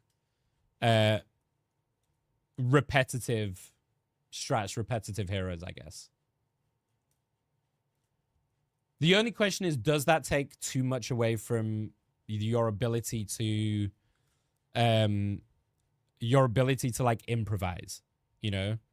Because if, let's say, just for the sake of argument, let's say you do like a fearless draft style for Rivals, and then you suddenly can't play any tank busters. You can't play Iron Fist, Wolverine, Winter Soldier, anything like that. They can just run a fucking Gator comp and then you're screwed, right? So I understand that it could be like very easily abused. But I think games are always good when they're more varied for the viewer. We're seeing that a lot already with this tournament. This is day one. I've been watching the games all day. I have not seen a single Thor. I've not seen a single Penny, apart from in Spawn, doing the Spawn trick.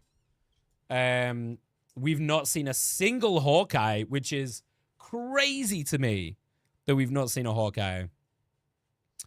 But I guess they're just valuing like Punisher or Wolverine and stuff over it. And from what we've seen, I don't blame them. There's so much that I think they can still pull from. But it's about your players as well, right? Like what you're comfortable on. And what can you adapt to. So just so you guys know, I'm not going to full cast this game. We're just going to kind of enjoy the game a little bit and just kind of watch party it, rather than me doing a crazy cast for this one. Because I need to rest my voice a little bit, he says, while non-stop talking the entire time.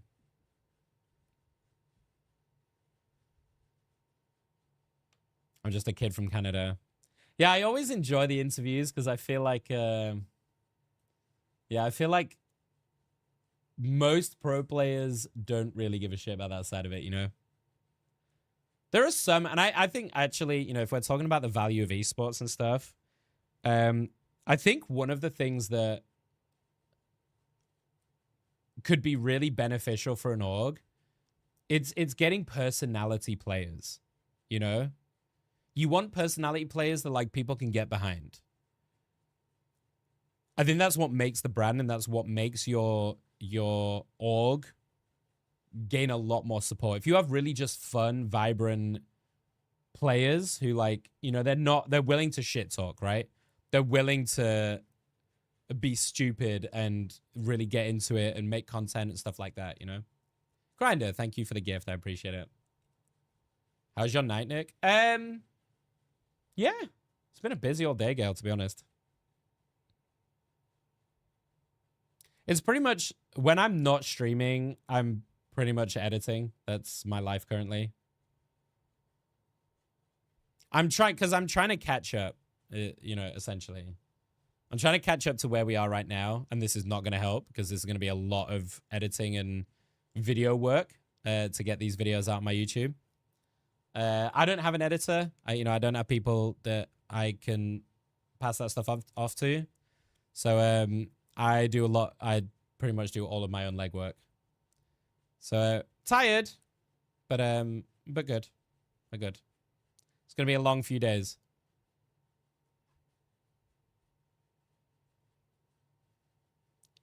Yeah. In terms of what I want to see in ranked, I would love to see alternating bans, to be honest. To stop mirror bans happening, just as a, just as an aside. I'd offer to help, but I know nothing about video. It's okay, Gail, don't worry. I will be getting an editor at some point. I just have not had the time to like get one and sort it all out. Yeah. Editors are not cheap. At all. Nor should they be for a good editor, But when you're a small creator like me, you don't exactly have the funds to have a team around you to help do everything else outside of stream. So we end up doing a lot of it ourselves. Which means we end up being very, very full on and very busy until we get to a certain point. And then it all kind of eases off, right? It all becomes a lot easier. On top of all of that as well, I don't know how much you guys know, but just as a kind of bit of background, I actually applied to be, you might have seen it on the Discord, I actually applied to be an official Marvel Rivals caster, like these guys on the screen right now. I didn't quite make it.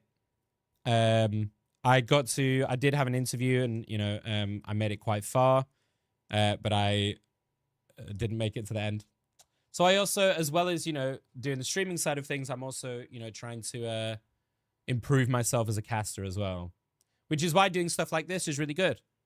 It's all practice. It's all, self-improvement, making sure that my casting is getting better and my knowledge of the game and stuff is also constantly improving, right? I think it's very easy to sit and just be angry, and wallow. But that's not going to help anything, is it? You kind of look like him too. Oh, Cozy? Yeah. Don't get me wrong. A lot of these casters are fantastic. They've done a lot of different tournaments. Vicky and Cozy have done a lot of tournaments as well. They're great. They've got a lot more experience than I do. So I'm not like bitter or anything. All I can do is keep improving, keep working on my craft, keep getting better and better, and make myself invaluable, right? I think that's the same with any of these like creative things. There's a lot of stuff that's outside of your control. Same with streaming. I mean, I've been streaming for 5 years now, There's a lot that you can't control. It's a lot of luck. All you can do is kind of be ready, for when your luck might change. And I think that's, that's all I've been trying to do, right? I've got a very slick looking stream. I think my visuals are better than most. I'd argue better than like 99% of streamers. I've spent years learning how to edit, graphic design, how to stream, how to chat to no one, how to chat to loads of people. So I think that's all you can do, right? Not to get into a whole conversation about that, but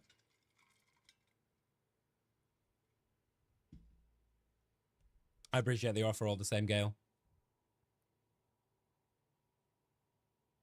I mean, when I started, I knew nothing about video editing either, to be fair. I just taught myself through YouTube videos.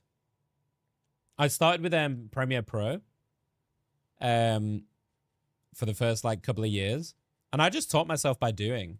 I wouldn't say I'm a pro editor by any means, but I can do what I need to do for, basic content.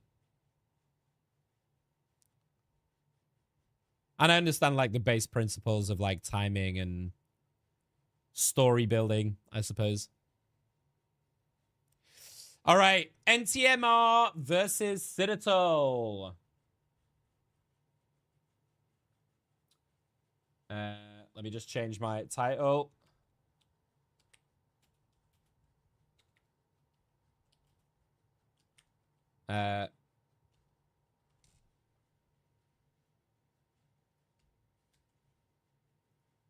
Lovely, lovely. As we get here into first gamies. So I'm just updating my time, which I'm gonna have to do for every game. Ready, ready, ready.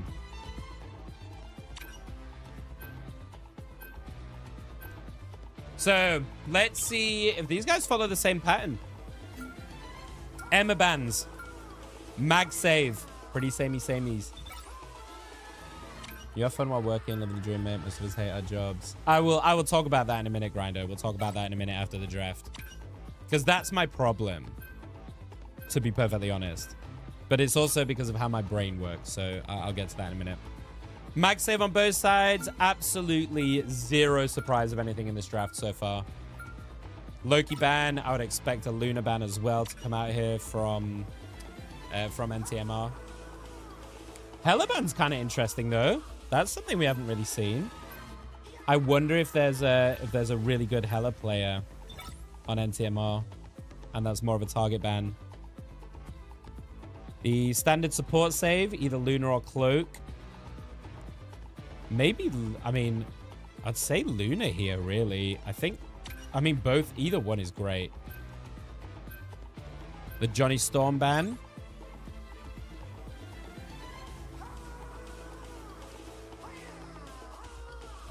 I wonder if they're looking for a flyer comp then, CTG, if they banned Hella. Although I would ban Punisher as well if you're going to go for that, because I think Punisher is also just incredibly strong. Yeah, there we go. They're saving the Storm. Are we going to see a Storm Jeff? I would love to see a Storm Jeff. I've not seen a Jeff all day, and I'm actually super surprised. I think they're just valuing dual support ults way too highly. So they don't want to, like, go outside the box too much. There's the Invis ban. I wonder if they're looking for a Strange then. Yeah, straight up. If you're wondering about the Invis ban, a lot of it is to do with Strange. Invis in general is a pretty good hero, but it's just a direct fucking counter to Strange. It's so difficult to play into. I would like the Psylocke pick. Don't be fooled by the Penny Rocket. That is most likely just some spawn shenanigans. Because you can, if you are, well, on to Burning T'Challa, for example, if you're in spawn, you can just drop the double nests, give everyone boosts and health packs, and then you just swap and everyone keeps their extra health. So don't be fooled by those shenanigans yet. We'll wait and see. Just quickly on that note, before we get into Game the Grinder, what you're saying about most of us hate our job. I spent 15 years doing like working jobs that I kind of semi-enjoyed, but like weren't really going anywhere. And I just couldn't, like, I can't do it anymore. I can't do it anymore. My brain just doesn't work that way. I cannot do a job every day that I hate. I have to do a job that I enjoy, because I just won't do it. I can't sit and do something I hate doing all day, every day. I really struggle with motivation as it is with my, sorry for mentioning it again, but my ADHD brain, you know. CTG with a crazy first quick push, though. Holy shit. That's insane, actually, how quickly they got onto that. It's a really nice TP block. I need to learn that TP block in that entranceway. It's super nice. And it gave them this first point as well. No crazy picks. Although, we get our first Hawkeye. This is the first Hawkeye I've seen all day, by the way. So I actually want to see how this plays out for Yusha. Sitting here on the high ground, it's quite hard to like actually hit the flyers unless you freeze them first, which obviously he does have the ice arrow, so he can do it. But I wonder if he's just going to tank focus instead, because that's often what we see with Hawkeyes these days, is you often just fucking destroy the tanks. Nice double kill from Fraud. This is why Punisher's so strong, dude. That ultimate can burn through like everything else in the game. It is literally an anti-ult for everything else. I think that Punisher ult and Mag ult, I think, are the only two ultimates that can actually burn through pretty much everything, I think. Big Eye Vagamoto. Did he get anything in it? The Storm ult in the back line, but immediate Lunar ult to counter. The Punisher is trying to burn it, but you see the difference, right? No supports to back up that ult from C4. So he just gets insta-railed. If you're gonna... One thing we've seen a lot today is if you pop the Punisher ult over a Cloak ult, for example, you can get a lot more effectiveness because you can be guaranteed to be kept up, right? TP onto the side to try and get some final percentage in. This is going to be tough, man. CTG are kind of pounding them from the high ground. Mace being kept alive. Like look at their positioning, dude.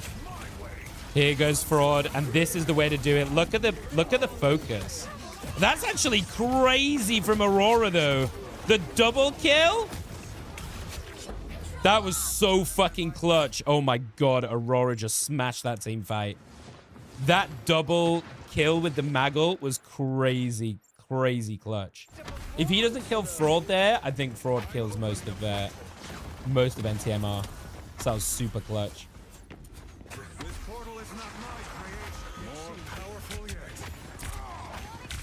A portal just to block the damage.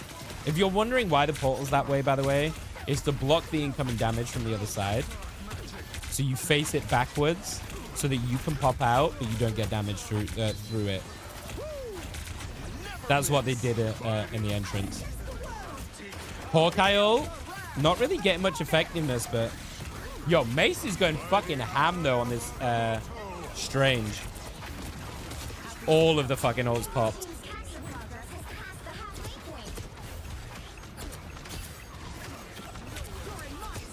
Yeah, this is just a wash, honestly.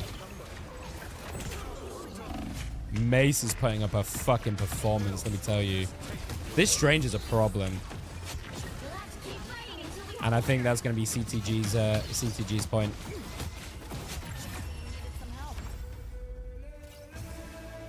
Interesting.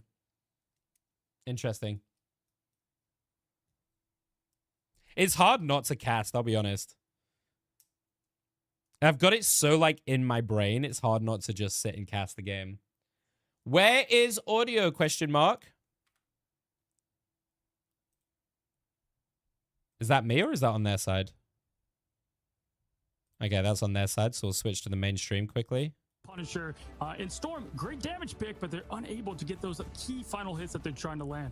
Look at those strategists like. Hi Jack, yeah, this is NTMR. Look at the way that we're seeing. Hi Jay. Really enabled their own. We're more watch partying these middle two games because I've been casting all day. So I've been solo casting all day, so I'm trying to save my voice a little bit. I might do one quick team fight for you, but I'm trying to preserve my voice a little bit. Just coordinated perfectly as a team. Thank you for this streak, Gale. Great job here. Doesn't look like... Okay, we'll go back to the clean feed.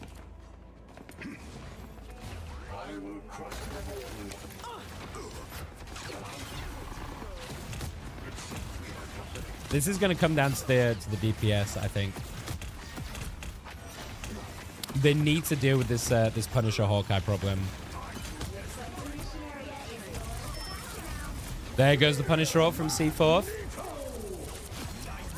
Oh, just straight up destroying. Holy shit. Being kept alive nicely by the mag as well. The CT CTG actually could come back here really nicely. They've got a lot of ults to play with, and Usha on this Hawkeye is fucking going ham, dude. This is why I'm surprised we didn't see more Hawkeye. This hero is fucking dumb. But I think we've mostly been seeing Punisher, you know, as a like support counter.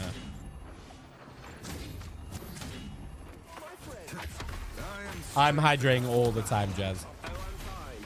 All right, I'll quickly cast. Are you here, Jay? If you're here, I'll do a quick couple of minute cast for you.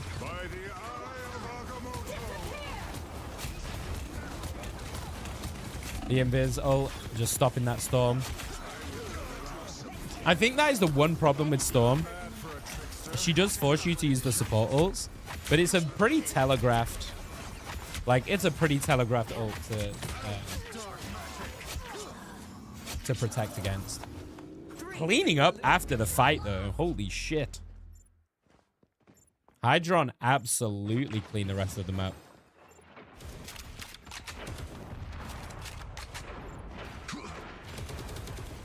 They're going to have a hard time pushing back in here, I think, CTG. They do have a lot of ults, though. I think Usha's ult here is going to be big. Immediate Lunar ult.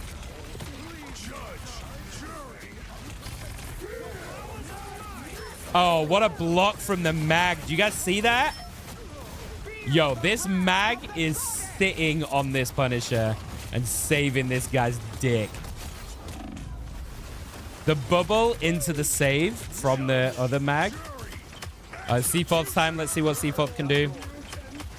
Oh, instantly fucked. Oh my god, dude. Mace just absolutely jumped on his throat. C4 is having a mare. Like, how do you stay up? You captured more than half of the mission area. Keep Holy going. shit. They got Cuffs' coach as GM, but it seems enthusiastic.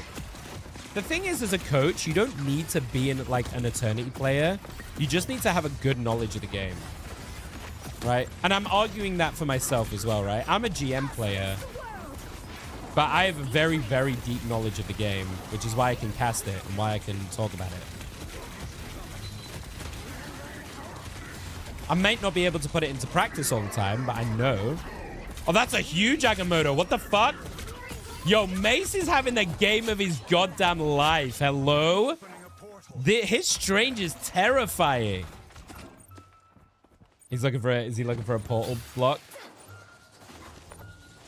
He's not going to get it in time, is he? Oh, he's going to block off there. TP. Yo, that's so slick. Oh my god. Mace is a fucking demon. Holy shit. That was a good showing as well. That's a good first showing from Hawkeye. I've been really surprised we've not seen more of it, so I like it. I think it's super fucking strong. I think it's super fucking strong.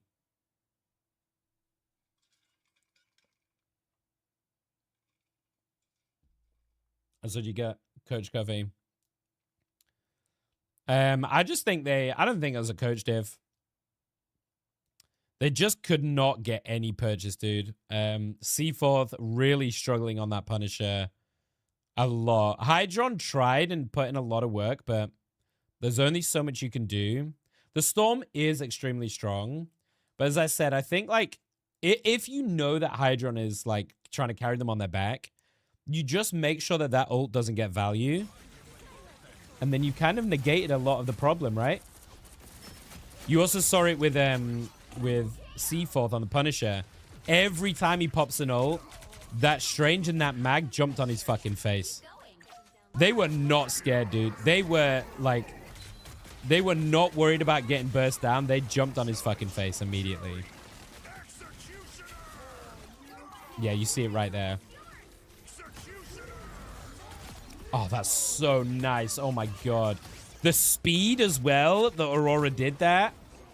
Because if, like, it's a dangerous game, dude. If you're popping that mag ult into a Punisher ult, you've got to get that timing right so that it doesn't break, but you pop it at like near max damage. to be able to get the full kill. And that is a very short timing window. So, like, credit where credit's due, man. This is the one fight that they actually managed to get. Yeah, I mean, like, as a tank player, like, there is nothing you can do here against... I mean, look at this Hawkeye, man. This is why I'm surprised we don't see more of him. Like, I think his ultimate is disgraceful. And that's such a nice Agamotto from Mace. Absolutely railed. Absolutely railed.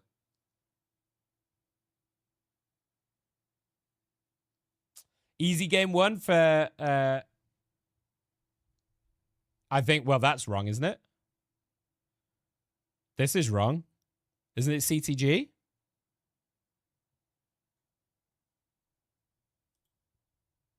I'm pretty sure it's CTG. Pressure from the other side, and then navigate also through the map itself without having to force their way onto the point is something else to consider too, right? When you see a lot of these high-level players work around the map terrain and try to actually patiently work their way into the middle. I'm gonna let these guys talk for a minute just to try and save my voice a little. Get that first important pick before you're able to take control over that point first. It's so fucking hot in here. One of the big things I've noticed is because they were a team before this Boom Crew, they've been together for a long time. This Nightmare team is fresh. It's also super early in the morning as well, so I don't want to be like shouting really loud until the last game when I can close my window. If you're new, you've got to have I need my aircon, man. It's fucking boiling in here. Because right now the team with all the fun, it's fucking boiling in here. Aggression is Citadel, and it was shown right then, right there. I think everybody played up to par. I feel like you brought. I wonder if these games are fun or exhausting for the players, hun. The nerves a little bit. It's easier said than done, but that sometimes holds you back to play to your potential coast. I'd say I'm like absolutely. Well, guys, don't go anywhere. I mean, BO3s I think are quite not too bad for these players. You got to remember that these players are probably doing just a second. Don't go anywhere. Like 8 to 12 hours a day of scrims and practice and stuff. So they're probably super used to like very like high pressure, very like comm heavy pressure gaming. Otherwise, they probably shouldn't be pro players. Just as a thought.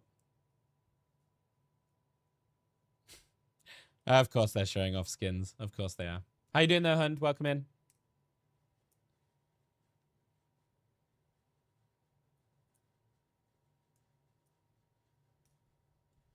Should we have a little look at Reddit while we're waiting?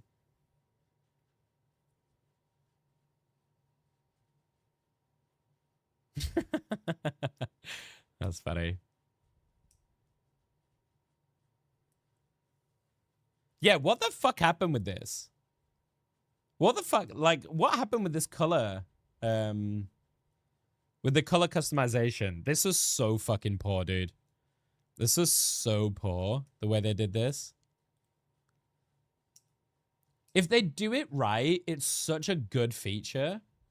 But, like, I don't know how difficult that is to code in or, like, you know, physically make for Rivals. But, man, this is fucking poor.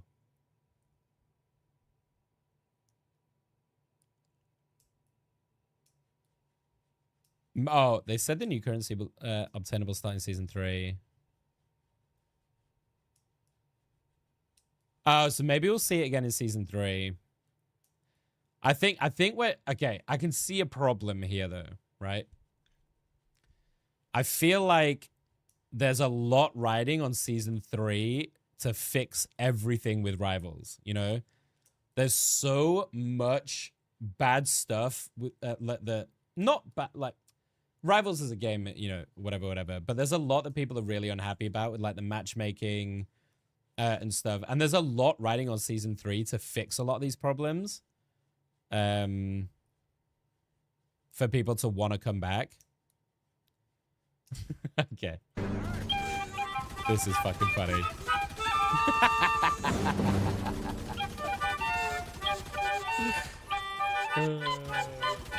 That's so funny, dude. How long until you think they realize? That's got to be a troll, right? There's no way that they don't know.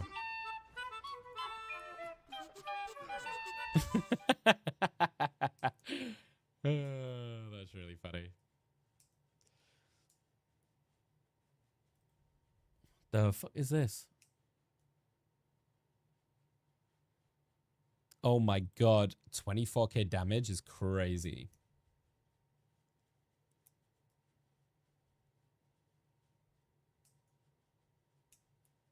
I think you should... What do you guys think? You should be able to commend your teammates. What do you your enemies? What do you reckon? I think it'd be cool, like, you know, if they've played well, I think you should be able to commend the enemies too. It's not like they've announced it to keep going through the season. Yeah. It's so dumb, hun. It's so dumb. They've made some pretty dumb monetization choices. To be fair. Yes, I hard agree with this. Hard agree with this. Don't worry, hon. I appreciate it. Don't worry. Thank you, though. 50-2?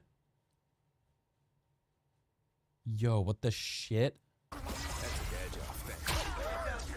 Russell's in trouble, but I know we can save it.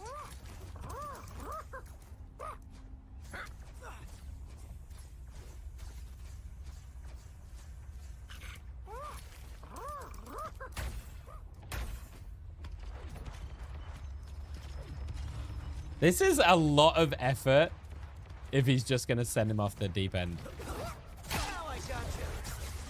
Dude, I'd be so mad. Are you kidding? I'd be so mad. That's so unsportsmanlike. Fuck that. What's this?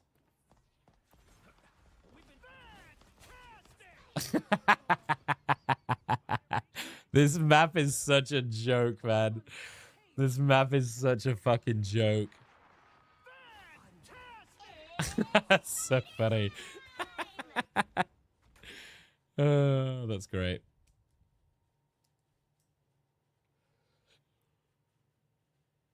Excuse me. Where we at? Oh, we're nearly back in game.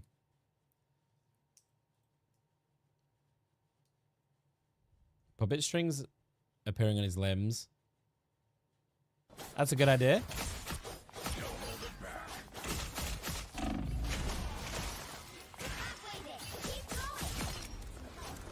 Poor Hella.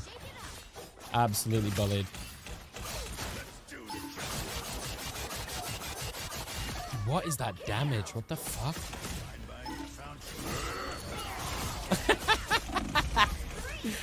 Okay, note to self, do not follow Wolverine into a small fucking corridor. What? Obliterated. That was a nice ult, though. That was a nice ult. Right, here we go. Game 2. Let's see if NTMR can pull it back here. CTG looked pretty dominant game 1.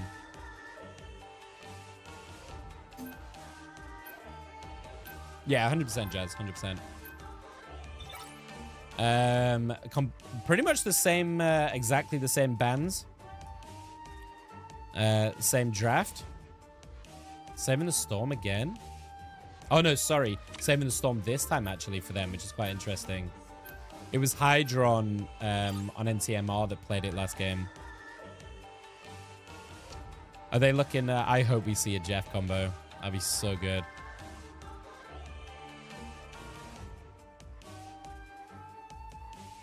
What's the ban here? What's the ban here, NTMR? Luna? It was either going to be Luna or Cloak. Or Invis, perhaps. Do they save the Invis here? Or the Cloak? Make sure you've got support, a good, solid support option. It's a toughie.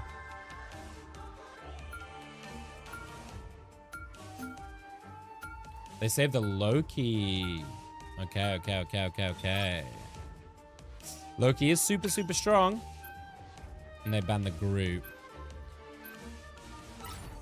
I'm assuming they're going to go for a Loki cloak, probably. Don't get baited by that rocket. We've been here before. We've been here before. Mace back on that Strange. We get an Ultron here from Usher. That's cool. He was on the Hawkeye last game. Triple support here from CTG. They are on the defenders, so it does make sense. We're on Spider Islands as well. We have not seen Spider Islands yet today. We've seen quite a lot of the same maps. We've seen a lot of Krakoa today. But we have not seen Spider Islands, so this should be fun. This can be a really, really difficult map to push this first point.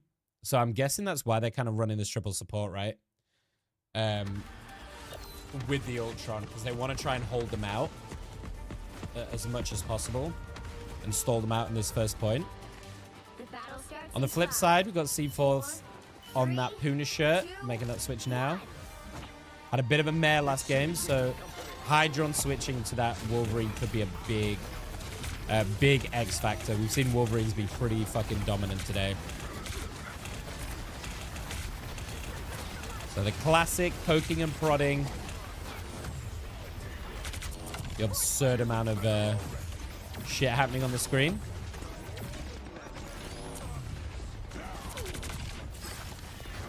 And there's the kidnap. Nice immediate bubble, though, to get them out, to be fair. That was very fast. And let's talk about the triple tank here. Monster, Usher, and Fraud running this triple tank. And triple spot. No DPS is a fucking cool idea. I like it. Because I guess, like, Ultron can fill in some of that gap anyway. Oh, Mace with another Agamotto. Holy shit. These Agamottos are absolutely on point. Dude, they have so many ults to work with. How do you push in as NTMR? This is also just so demoralizing as well, right? When you get full health here. There's going to have to be an ult push. There goes the cloak ult. Thing ult as well over the top. There's still a lot to play with here from NTMR. Oh, no, C4. Yeah. You need to stay up, son. Come on. Come on. Let's put in some work. Time to put in some work. Come on. Oh, my God. He's going to get nothing. He gets nothing. Oh, my God. He gets nothing. He gets one on Mace. But only because of a really good Agamotto from Pancake. Dude, he's struggle busting today. Ultron with a nice double. Getting aggro.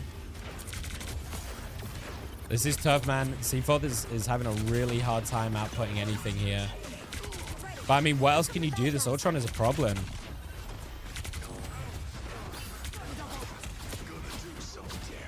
Look at, like, the storm is just tickling.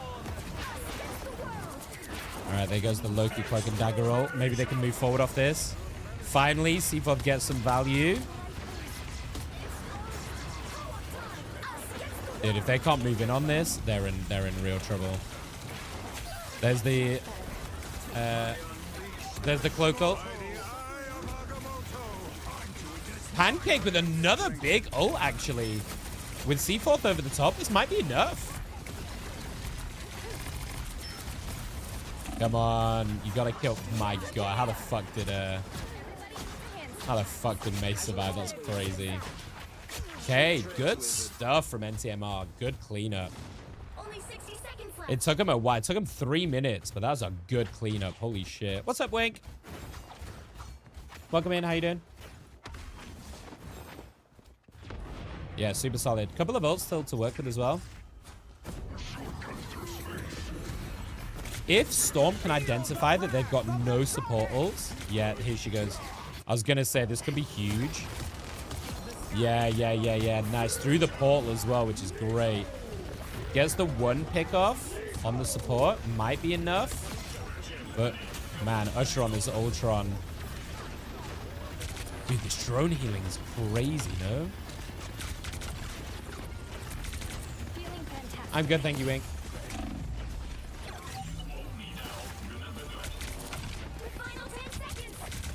I'm not sure they've got enough of the tank. Holy shit. The Citadel, I think, at full health in. That's the cloak ult. Maybe they can go off this. Pancake with a huge ult actually in the back. Oh my God, that might be enough. That might be enough. Can they? They just need to survive this this combo right now. Oh my god, C4, please. Oh, okay. Yo, okay, we got a game. We got a game. Dude, that was fucking close. That was close. I think they're just gonna let this go, right? How long have we been streaming? You mean like in total, or do you mean today?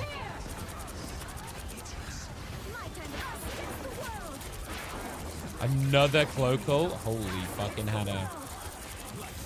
Fraud getting a nice couple of kills though before that went down. Pancake's got another Agamotto. What the fuck? Not enough. Not enough. Damn, they got full health. That is fucking wild. They got full health. Time to switch things up. Shit. CGG looking fucking dominant. You'll need a top-notch team to win this one. I mean, your hats off to Pancake though. Pancake like was putting in so much work on those strange ults to try and push them back.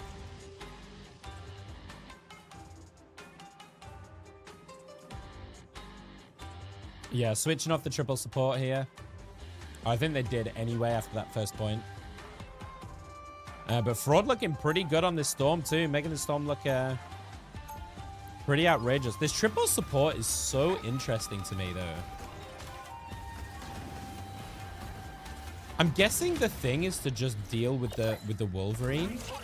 But like, you're putting so many resources into dealing with one Wolverine that then this Storm and Punisher is just so free, no?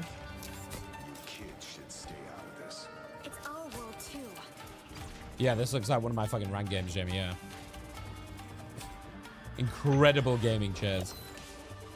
They all have secret labs.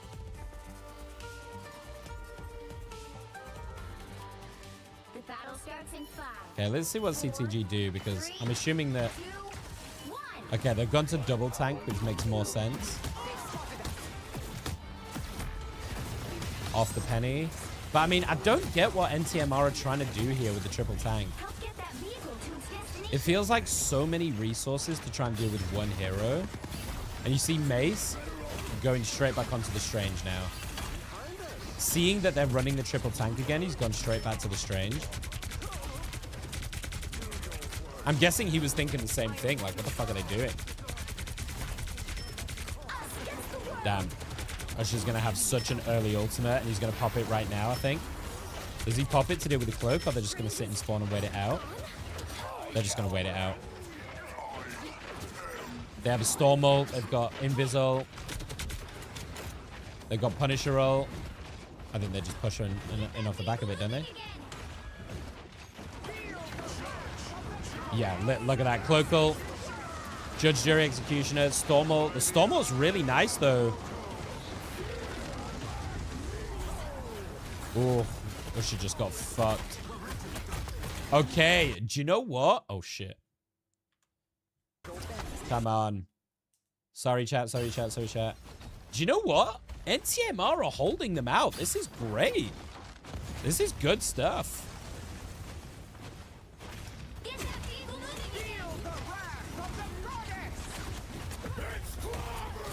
Ooh, nice clubber. Fraud in the backline, though. Oh, my God. Fraud just absolutely railed them. Holy shit. Oh, my God. That Storm just absolutely railed them. Yo, credit to them for holding, though, on NTMR. Is he going to try and fuck with them, TP-wise? Dude, what is he doing? Is he just blocking them off from getting back on, I guess? Yeah, he is. Yeah, he is. Forcing them to go around the other way. Fucking smart, to be honest. They do not have enough to bend that cloak down, I don't think. Big Groot ult. Holy. Massive Groot ult. This is the CTG that we saw in game 1. I don't know if he's got time to get it back on. Oh my God, they do. Wait, can they hold this? Wait. No, the Punisher getting a nice double. I don't think they can hold it. Nah. It's gone. GG. Final score. GG. 1-2. Yeah, pretty dominant from CTG, honestly. The Eye of Agamotto. Dude, I don't know why people are not banning Punisher. Like, I just don't get it. Unleashed to stop that convoy, to take I that don't know why map. people are not banning this Punisher, man. We have seen this shit all day long, and it is fucking crazy strong. From the MCU here live on stream. It's crazy strong. At what we just saw, Citadel taking the victory and earning their win. Taking a look at the stats here. Yeah, Mace is Again, a demon, 12 and though. 12 Oh final my hits there from god. Fraud. Usher, I think that's a perfect call out to what this team did. Both duelists. You know, we talk about Terra, we talk about Delina, but this is a great one. He's a hell of a fucking strange player. And they surpassed my expectations. Yeah, I feel like Hydron was also just shut down significantly, which is what prompted that swap up over to the Doctor Strange to showcase that triple Vanguard setup here too. And congratulations to Citadel Gaming. As much as it on a looked like very dominant first round, they seemed win. very It seems evenly to be, matched. it's the 2-0 day here, Cozy. Citadel with another 2-0 to showcase what we have here in America. Yeah, we've got again. Yeah, I mean they did pretty well to hold them to start with here on the kind of first corner. You've got the lower bracket that you can make a difference in, and this I love the thing is though, when you're defending, you know, when you're trying to full hold them like that, like here, you know, all it takes is one pick, right? Because you have so much further to come back. What do you do? You get a pick on people attacking. Their spawn's right there. They're coming straight back. You know what I mean? It's got so much less value, but a single pick can do so much damage to the defenders. So I'm assuming that's why we saw triple tank comp, right? To try and keep them alive for as long as possible. Yeah, and I have not listened personally to Boom Crew and how they communicate to each other. Some teams are calm, cool, collected. Some are shouting all together at the same time. Whatever their case the Ultron looks good though, right? So long that they have that coordination, and I think Ultron also looks pretty good. Just the group set up for that final elimination that we saw of all 6 going down to the portal placement and Chaos in perspective, yeah. Perfect ultimate counters. We talked about that was such a nice ult. Switches, but just timing the ultimates to make sure that there is zero punishing from Frame Castle and the power output that he can pump out. That and then the timing that we had from the strategist ults. I know we keep saying it, but even in that first I think there's too many problems in this meta to deal with. Take a look at this highlight. Because I also think the group was putting in a lot of work towards the end there. I think Monts, you know, because Groot is one of those that, like, you know, they have like a big wombo ultimate, right? But the value of the walls is so strong. So strong. Ultron, who's traditionally used to be Adam. It's funny, we used to see these duelist It can completely change across the game. Yeah, 100%. I think that's also why Wolverine's so strong right now, Jamie, right?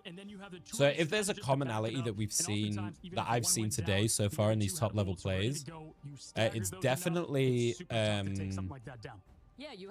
it's definitely Wolverine and Punisher, because I think Wolverine offers you that, right? It's you can kidnap and just take one person out the game, and then it's very easy to snowball off that, right? And it's so easy then to like keep pushing off the back of it, because you've got, especially if it's a tank, right? You take one of the tanks out, it's so easy then to just push into them, and you get overwhelming damage. So I think that's partly why Wolverine just feels so fucking crazy strong right now, you know? Nah! Oh my god, hello!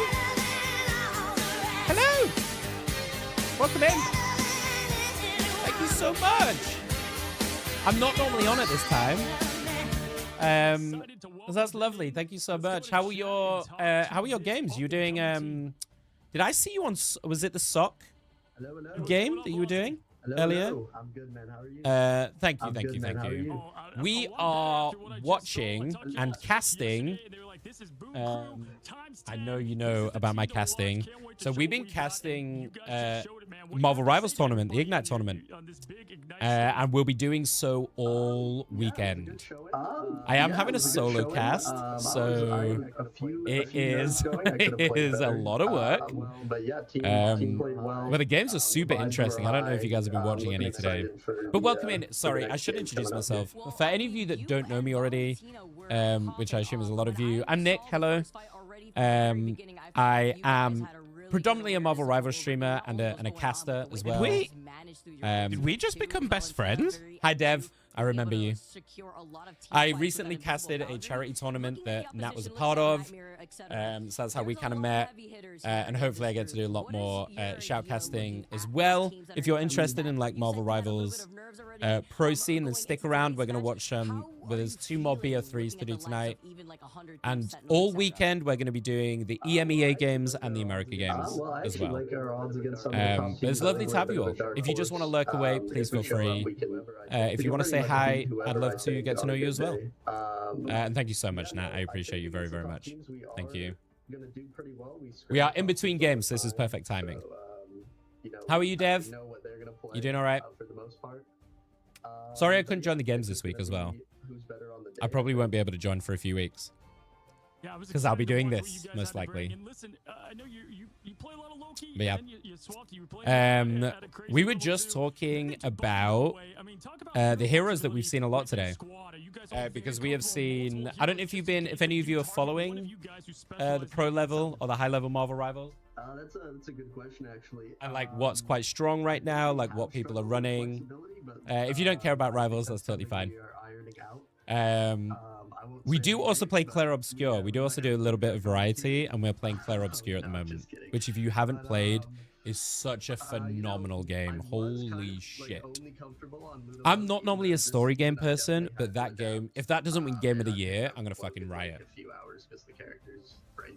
Our game is incredible. That's pretty much that.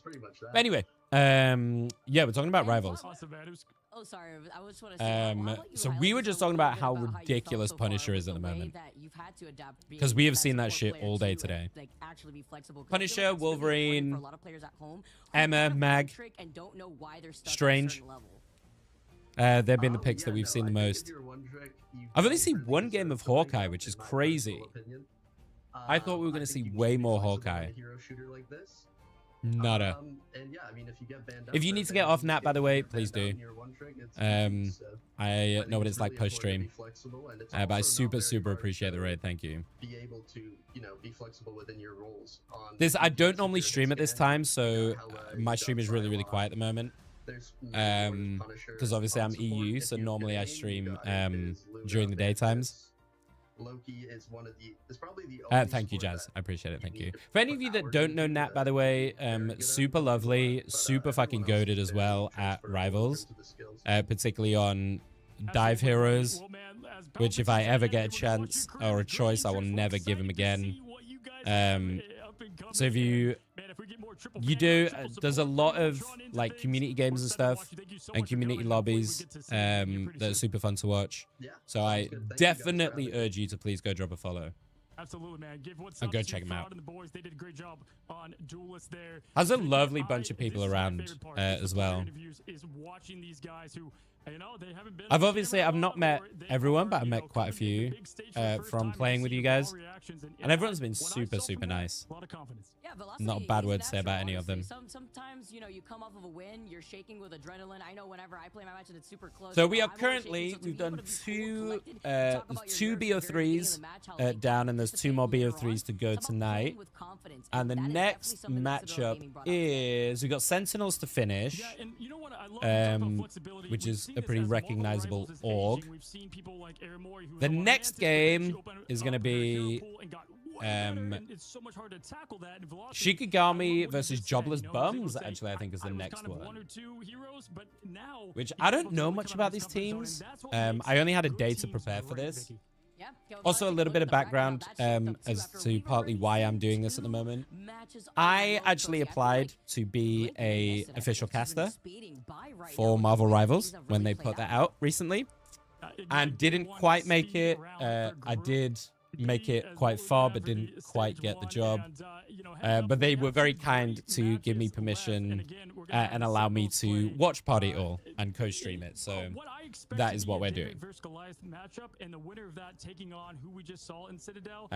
Who did I just say? Shikigami versus Jobless Bums, right? What team are you most excited to see, Vicky? I really want to see the Dark Zero versus Team Nemesis. Yeah, so I don't know too much about these teams. Showcase from both teams that I honestly believe are both really strong squads. Yet. So I'm learning a lot as we go because I had less than like 12 hours to prepare for this because I didn't know that I was going to get the opportunity. So we are learning as we go. Sorry, bear with me. I am updating. How that's going to format our bracket. Again, still one more chance for the teams that find themselves in that lower bracket. Yeah, lovely, sure. lovely. This next matchup was so this is a double elim. If you have not watched, I don't know if you guys have watched a lot of esports before, but it's a double elimination bracket. So no one is eliminated today. This is just like first day of groups. As you can see from here, they'll go down to lower bracket if they lose, and we'll get to play again either tomorrow or Saturday. This is happening every day until Sunday, at least for the group stages. We've just had NTMR Citadel, and Citadel will move on here into the semis. And then the last game after this BO3 with Shikigami and Jobless will be Sentinels versus Wind for the last game of the day. So lots and lots of games.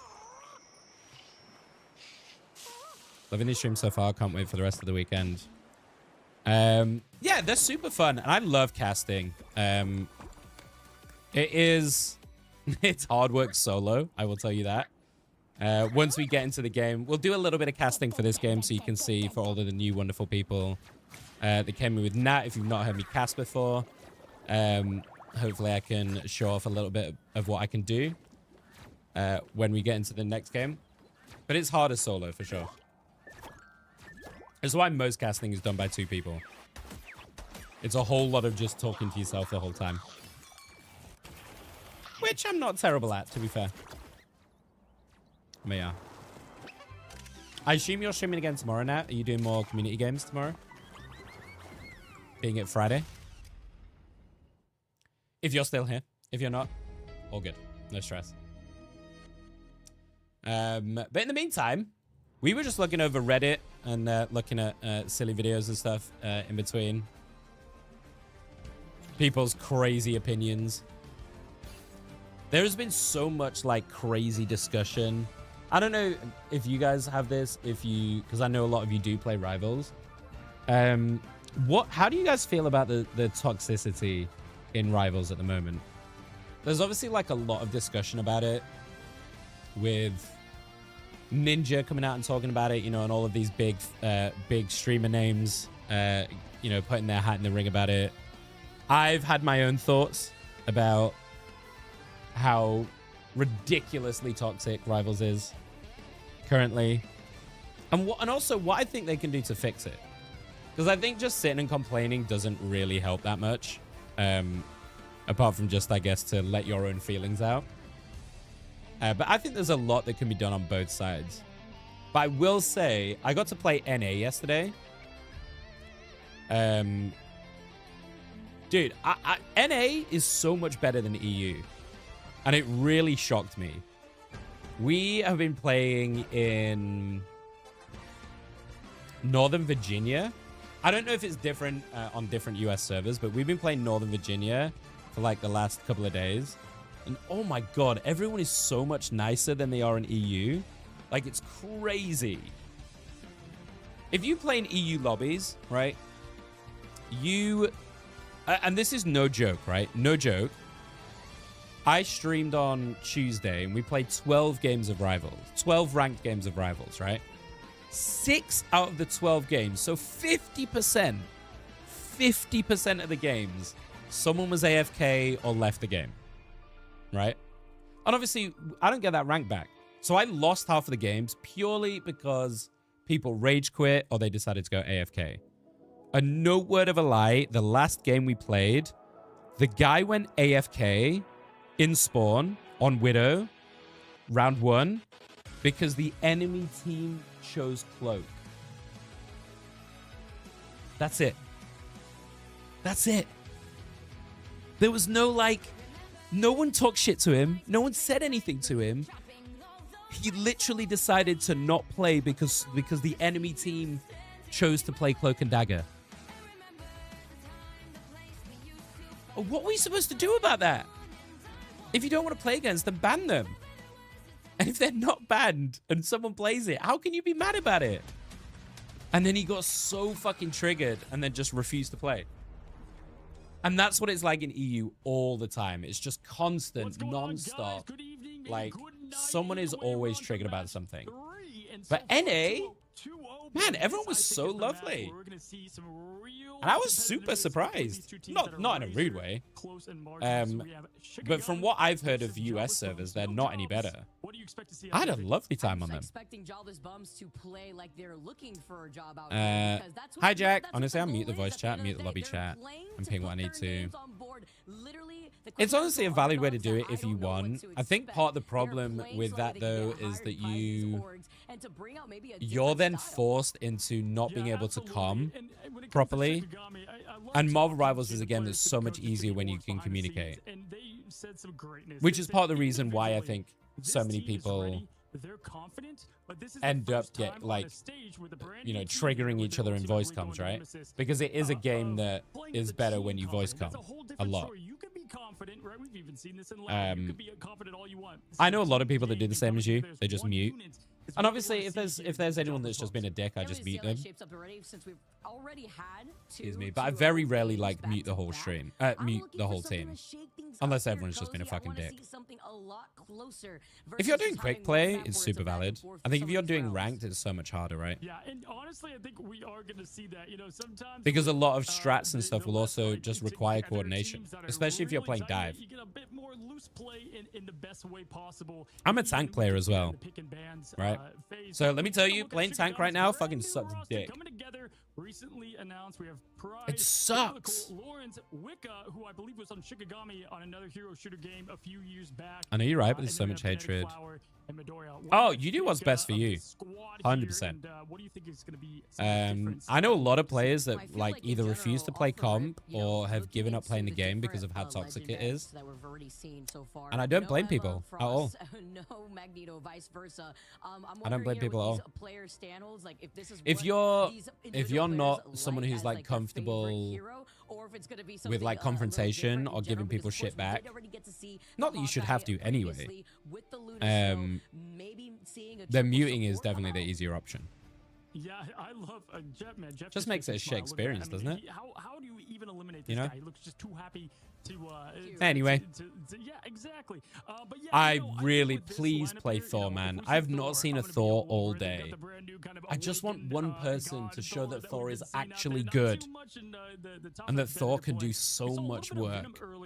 But for the most part, no one is willing to play this guy. We have seen pretty diverse team lineups. I will die on the hill that I think Thor is good right now. And no one believes me until I fucking ruin their games playing Thor. You just have to play him differently. His survivability sucks. So you can't necessarily like dive the backline as easily, but man, his DPS is crazy. It's crazy good. All right, we do have a clean feed here as well to do some casting on. So when we get into the game, I will do just a little bit of casting for you because I'm trying to rest my voice a little bit. We've been casting all day solo, so I think we've done how many? 3, 4. We've now done 6 BO3s solo. So forgive me if we're waning just a touch here. All right, let's make sure this is refreshed and up to date. And here we go. Lovely. So we got Shiki, Gami Gaming, and Jobless Bums here. Pretty standard bans across the board. Emma and Mag, we've been seeing that all day. The Mag saves, the Emma bans. We've been seeing Mag pretty dominant, but it's either that or you let the Emma through, who's also really, really strong right now. I'm going to expect Loki and Luna bans here. Again, we've been seeing that all day. I would expect Loki from both sides. Neither. Are they really going to let Loki through? Okay, interesting. Taking out the Ultron instead. They're really targeting the Flyers, both teams. They do not want to play into a Flyer meta. Taking out the Johnny Storm and Ultron. Saving the Punisher here for Jobless. Punisher has been absolutely dominant all day, so it's a pretty good protect. And banning out the Strange. Maybe they know something we don't. And protecting Punisher on both sides. So we're going to get pretty similar games here than we've seen all day. Punisher and Maggles ruining supports days. So I wonder, do you even want to take the Cloak at this point? Or do you want to take something like the Invis instead? And they're banning the Wolverine. Wolverine's also been one of the other DPS that we've seen. Been extremely good today. Immediate Loki lock-in. And they're leaving Groot up for British Tree. That could be an issue. Groot has also been pretty good. Nothing too out of the ordinary here. Pretty standard across the board. Having that Hela as well for the poke. Help out with that storm. Oh my god, what is happening? Is everyone just going for it today? Yo, Buffington, what's up? Thank you so much for the raid. How we doing? Welcome in. Thank you. I'm never on it this time. Thank you so much. How we doing? Welcome in. Hi, everyone. I'm not going to do like a whole speech or anything because we're about to get into a game. But if this is your first time meeting me, hi, I'm Nick. Please feel free to like lurk if you want to or say hi. I'd love to get to know you. We are currently watching the Marvel Rivals Ignite tournament. I'm about to do a little bit of casting for y'all, as I am an esports caster as well. So forgive me if I'm not interacting with y'all for a minute, but let me know what you think. We're going to cast this game. If you have not watched Pro Rivals before, it's pretty crazy. It's very fast paced. It's a bit of a mess. So there's a lot to look at. Buffington, thank you so much. How was your stream? I appreciate that raid a lot. You guys are spoiling me today. Just so you guys know what's happening, there is currently a Marvel Rivals Ignite tournament going on for all of the regions. I've spent all day casting the EMA games. These are the American NA games. So I'm not normally live at this time, but we are doing both regions, doing like a watch party and casting as well. So I appreciate you. Thank you so much. And I will do a little bit for you in just a moment. But welcome in, everyone. If you want to know anything, just ask. I'm a pretty open person. But I hope your stream is good, Buffington. Thank you so much. All right. Let me explain what's happening right now. So we see here, Alten's on the Punisher, just putting down a little bit of poke. Trying to push that Hela out of position, and you can see the Hela firing back.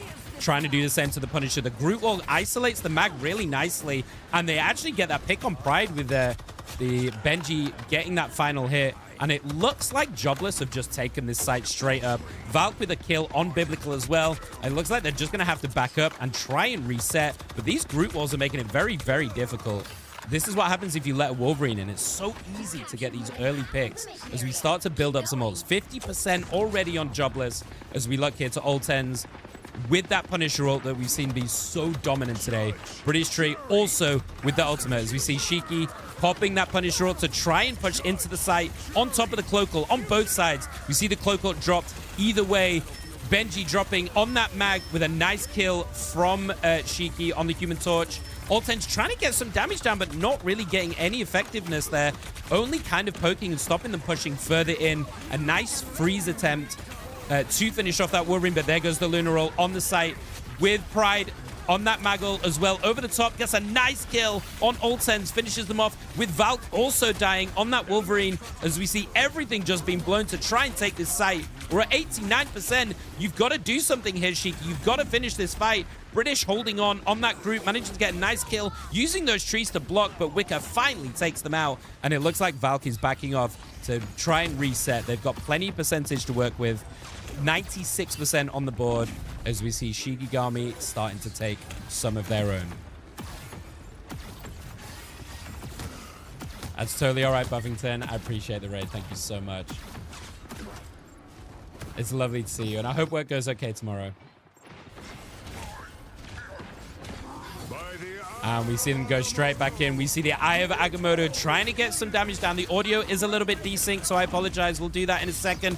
A nice dive there from Valk to finish off Madara. The Judge Jury Executioner coming out on top of the Cloak Ultimate to try and make some waves here, but Valk is just in their face, getting that double kill along with a rooting here, and it looks like Jobless are just going to take this first point straight away.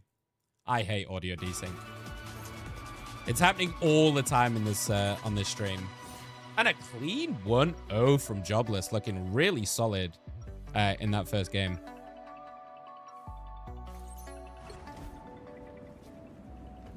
If any of you guys have any questions about Rivals as well, by the way, please feel free to ask. I may not be a Celestial or, you know, one above all, but I have a lot of knowledge of this game. I've spent a lot of time learning this game. So feel free to share any thoughts you have. Don't be baited by this Forky Dog on Rocket, by the way. They're probably just doing some spawn shenanigans. Maybe not. You can, of course, when you're in your spawn, you can, of course, use the Rocket beacon to get the health packs. There's a little extra boost in the beginning. As you see, Biblical switch back onto the Human Torch. No surprises there. The Human Torch has been super, super good. Trying to get a TP early, but it looks like Jobless are pushing up. And they're trying to find a good spot to attack them from here, Shiki. Lorenz just trying to put down a little bit of suppressing fire, try and help them to get in. And it looks like they've made up some ground. They are quite far away from the point, though. It looks like Jobless have got a good position. Two big ultimates here with Mai and British Tree, both with their ultimates ready for this push. And this Punisher turret putting down a lot of work. As we see, there goes the Gruul. Gets two straight away from that. And he's playing so aggressive. Dominant performance from Jobless. Looking extremely strong. I don't think you can let this Punisher go through. I've been saying this all day, and I don't know why people are not looking at it. This hero is absolutely absurd. Let's see if Shiki can make any kind of play into this site, as the percentage is ticking over with Benji sat up here in the front, just blocking, making sure they can't go through that main pathway and forcing them into that choke round the back where they are already ready to set up with these group walls. Nice pickoff, though, from Lorenz on Valk to get that storm. This might be what they need. Here goes the Judge Jury Executioner from Oltens. This is going to be a big one if they can finish anybody off. It looks like he's not managing to get anyone. Actually, finally gets the Punisher on the other side, but a nice Cloakle is keeping everybody alive. And this Eye of Agamotto could be huge. Manages to get two, but no finish as the Cloakle comes out from the other side with the Invisible over the top. The mag to try and finish off that Invis, as you can see them popping around the corner, trying to get away from Benji. Olten's covering to finish off Biblical as well and make sure that they're not leaving their tank out on their own. Wigger peeling back here with Shiki, but it's already lost. The Jobless on this site are putting in so much work, and this is just a rooting. And I think this is just a straight 2-0 stomp, honestly. It's looking like Jobless are just going to take this very, very cleanly. And this is a scary team looking forward into this competition. Look at Forky Dog on this Loki. 23k healing, 3k healing already, showing why Loki is a problem. There's so many issues to deal with. This is going to be on Lorenz here. You've got to pop that Punisher roll, and you have got to make some magic, because otherwise, I think this is a lost game. It's overtime. It's time to go right now. Here we go. Judge Jury Executioner looking to try and burst down that storm, but the storm goes over the top. Manages to... in fact, Lorenz actually manages to get there. I need to see more of that team coordination play. I don't know. After I that, hope you enjoyed that. Like jobless post maybe not be jobless for as long as they think out here too. I love how they also have like the post maybe not be jobless for as long as they think out here too. I love how they also have like the no job clan tag right underneath here. But looking at the stats, you on your phone, Jazz? Total, it was a very big different playmaker with those ultimate Forky, usages, specifically man, look at this in favor for performance. jobless bumps, which I think was a highlight Forky here going for this team. Ridiculous on this Yeah, Loki. and the damage was Holy there shit. for Shikigami, but obviously the big difference is I think sometimes it's really easy to overlook the supports, right? When needed. Also, and just it's so shout out easy to British overlook Tree. the impact, He but was able man. to do 30,000 damage, block 10 Yeah, Loki is a problem. 6 final hits. One thing we saw really on in the day, really early on in the day, is a lot of Psylocke as well. Psylocke, I play a lot of Psylocke. She's a really fun hero to play. But I mean, Loki's just a straight up direct counter, so it's so hard unless you plan for it and you ban it, you know? Something that's been quite interesting to watch today from the pro level. There's actually a surprising amount of diversity. There's obviously the really strong picks that we've been talking about. You know, the Groot, the Punisher, the Mag. But you can, you can sneak in these extra picks that can do so much work, you know? These kind of off picks. We've seen some BP today as well. Surprisingly today, which has worked really well. And yeah, look at this Storm.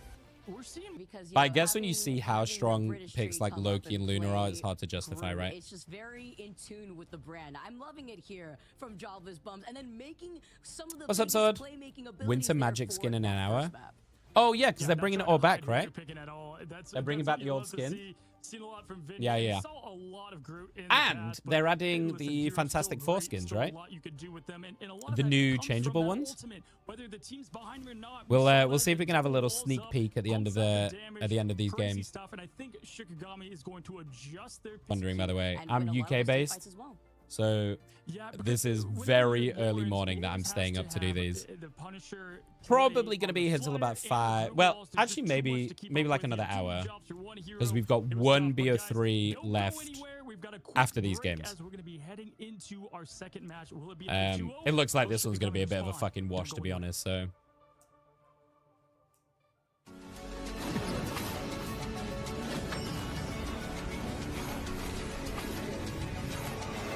Wait, where is that coming from?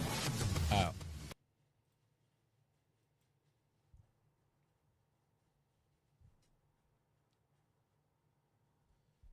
I don't know about that, but they're releasing 6 OG skins. Yeah, I'm pretty sure they're releasing new skins as well, Sword. And some bug fixes and stuff. Nothing crazy. I wouldn't expect any major changes until Season 3. Annoyingly. Let me ask you this for everyone that's just kind of in here. I know this is... I know we're doing a lot of kind of watching at the moment. If there's one thing that you could change about Rivals right now, what would you change? You get one choice, one thing. What would you change? Given the choice. Of everything.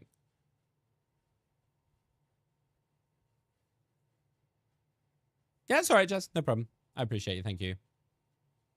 All Gucci.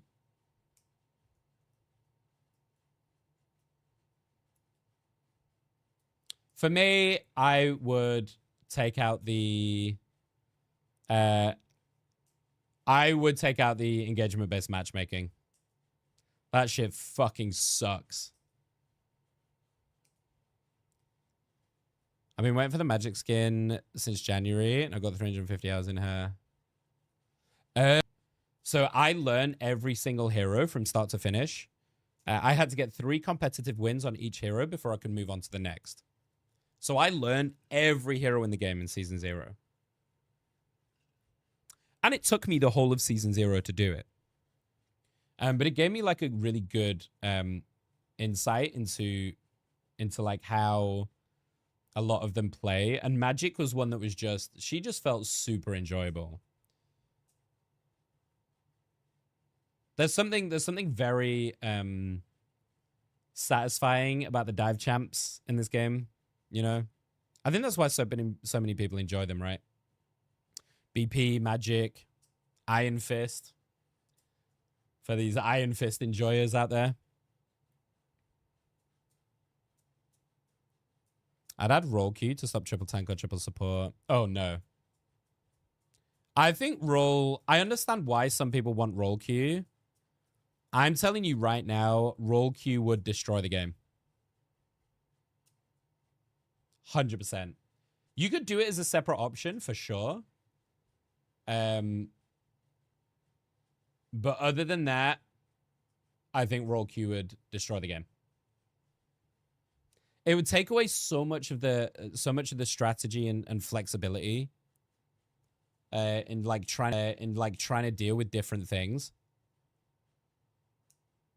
Don't get me wrong, triple support can fucking suck it. It can be so irritating to play into. But I like the adaptation. You know, part of the appeal of Rivals is the kind of quick on the fly thinking and not just brain dead like OTPing. You know, it's the and this is why I'm a massive, I will die on this hill. I think the most valuable player in a team is the flex player. The ability to feel comfortable on all roles is so impactful for anyone.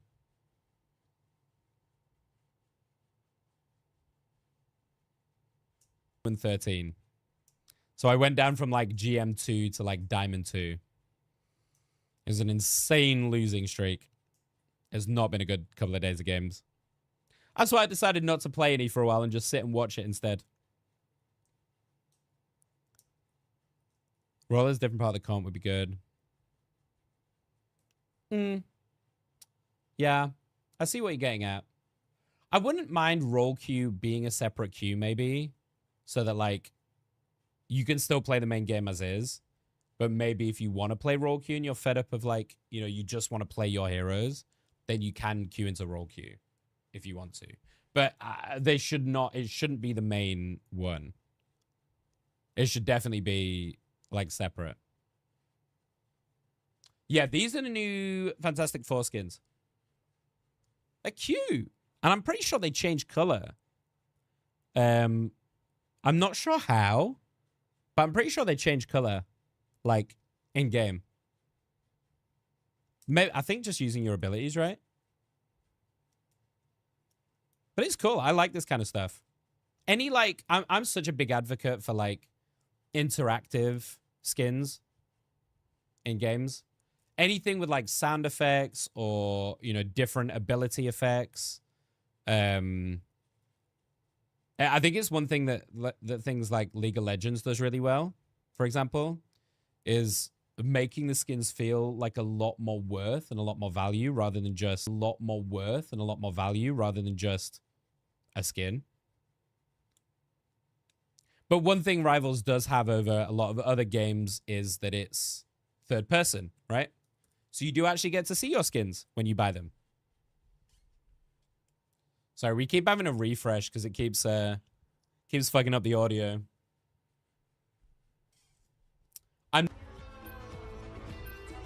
People get mad at me for one tricking DPS. Yeah. It's tough. Alrighty, let's see if we get any changes. I think Sheik, you're gonna need to do something big here. Because Jobless looked fucking wild in that first game. So samesies, Emma ban, Mag saves, Luna ban. I'm guessing they're gonna stick to it. Ultron, maybe Storm ban. If not, probably a Loki ban, considering how good Forky was on Loki. So I wouldn't be surprised about a Loki ban here. Yeah, and the Storm ban on the other side. Man, I'm fucking nailing this shit today. Probably a Punisher save here. Oh. He's so good. Luna ban, probably. Or a Cloak ban, maybe. Unless they want to target... No, Groot wasn't really a problem. Wolf. Yeah, I forgot about Wolf. That makes sense. Who are they valuing? Who do they want to save? Punisher as well, maybe? Do they save the Punisher for themselves? Yeah. Pretty... Yeah, not fucking surprised.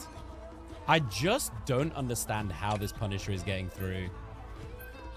Honestly, I would, at this point, with how crazy good Punisher has been today, I would ban Punisher over the Emma at this point. I would rather play into an Emma than a fucking Punisher. It's... I don't know. This hero looks pretty overwhelmingly good.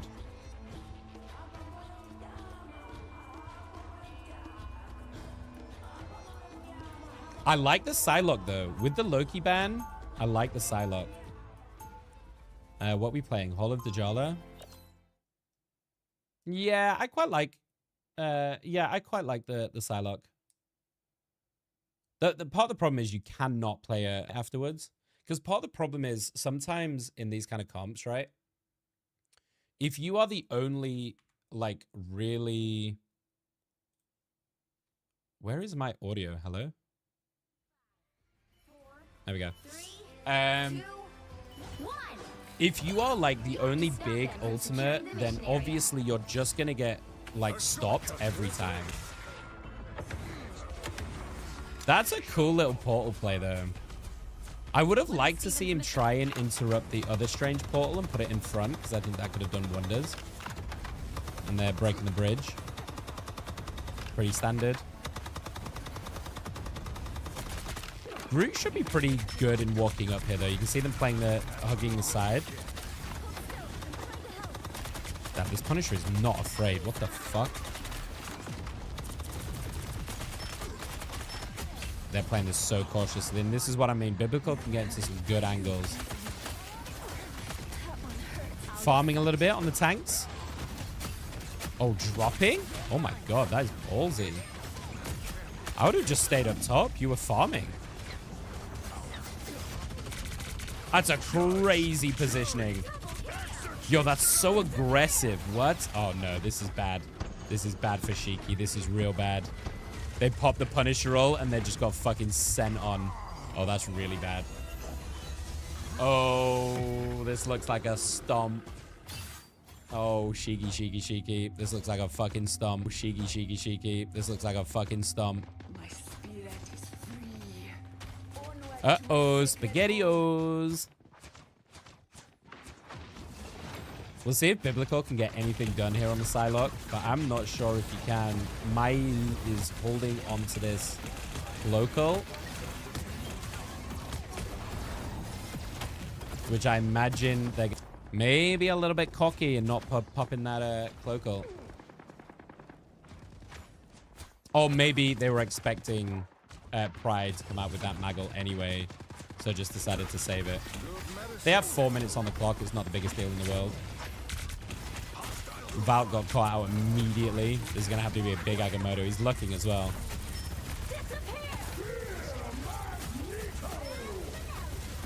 Oh.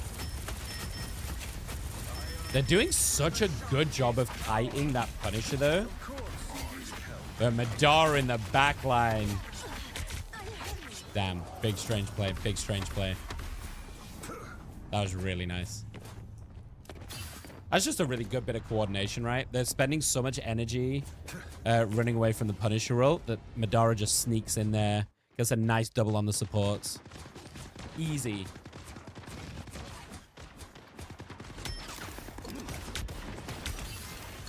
And they've changed to the Winter Soldier. I respect it. They can put in big work. Already got an ult as well. These guys are farming. Oh, biblical. I respect the attempt. Dude, look at this cloak. What the? Oh, that's a big Groot ult. It is over the top of the cloacal, so I don't know how much value it's going to get. Maybe a little bit mistimed. Yo, Shiki are fighting back, though. This is what I want to see. Shiki are fighting back. We might have a game on our hands. Good shit. What we got here? Pride's got an ult. Punisher ult again on both sides. Forky Dog not too far away. Maybe that's the saving grace here. If they can... Glitch! Hey, dude! Yo, it's all raids tonight. What is happening? So many raids. If you don't know me, I think most of you know me from Glitches anyway. I'm Nick. Hello. We are currently watching the Marvel Rivals Ignite tournament. Hi, Crow. We have been casting all day, so we're taking a bit of a chill game at the moment. I can do a little bit of casting for you if you want to see how I do. The long and the short is I'm an esports caster, but I'm not on the official stream, so we're kind of doing it off our own back anyway. So we've been watching all the EMEA games, and we've been watching all the Americas games tonight. So it's been, and we're going to be doing it all weekend. So if you're interested in Rivals, pro scene, in esports, come and hang out this weekend. I'm going to be casting and streaming all of the EMEA games and all the Americas games. All weekend, all up until Sunday, as well as next week's as well. But I can do a little bit of casting for you in the next team fight if you like. For those of you who haven't heard what I can do. Hi, Engineered. By the way, if you guys just want to lurk and see if you like me first, that's totally fine.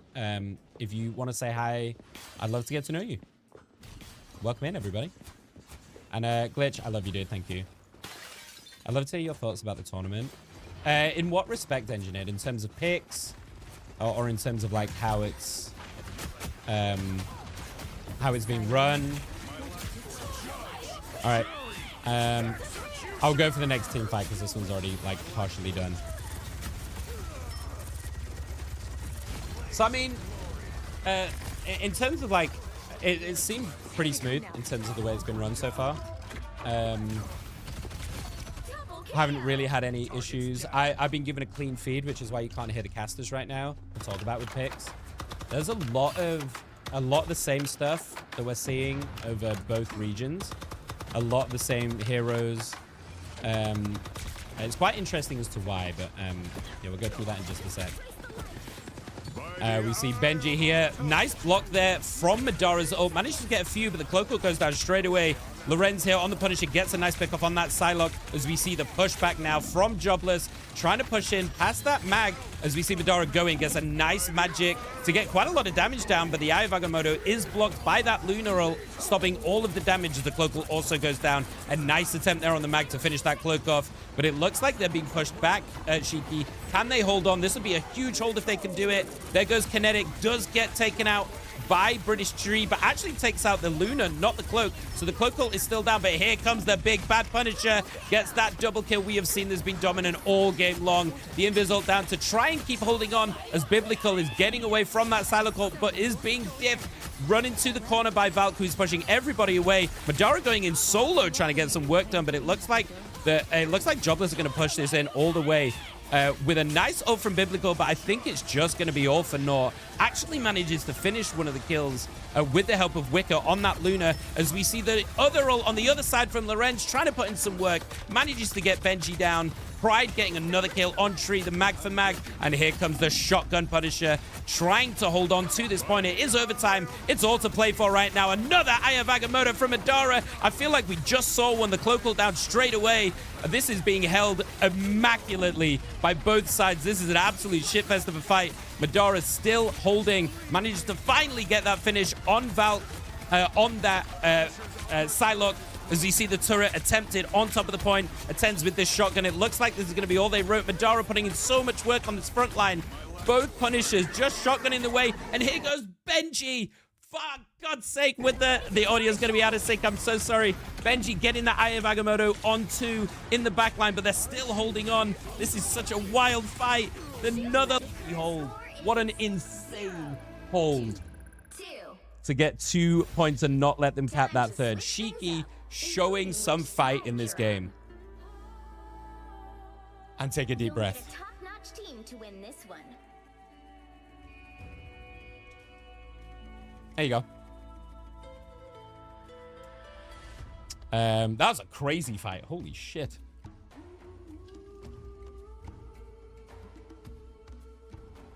So that's what I do.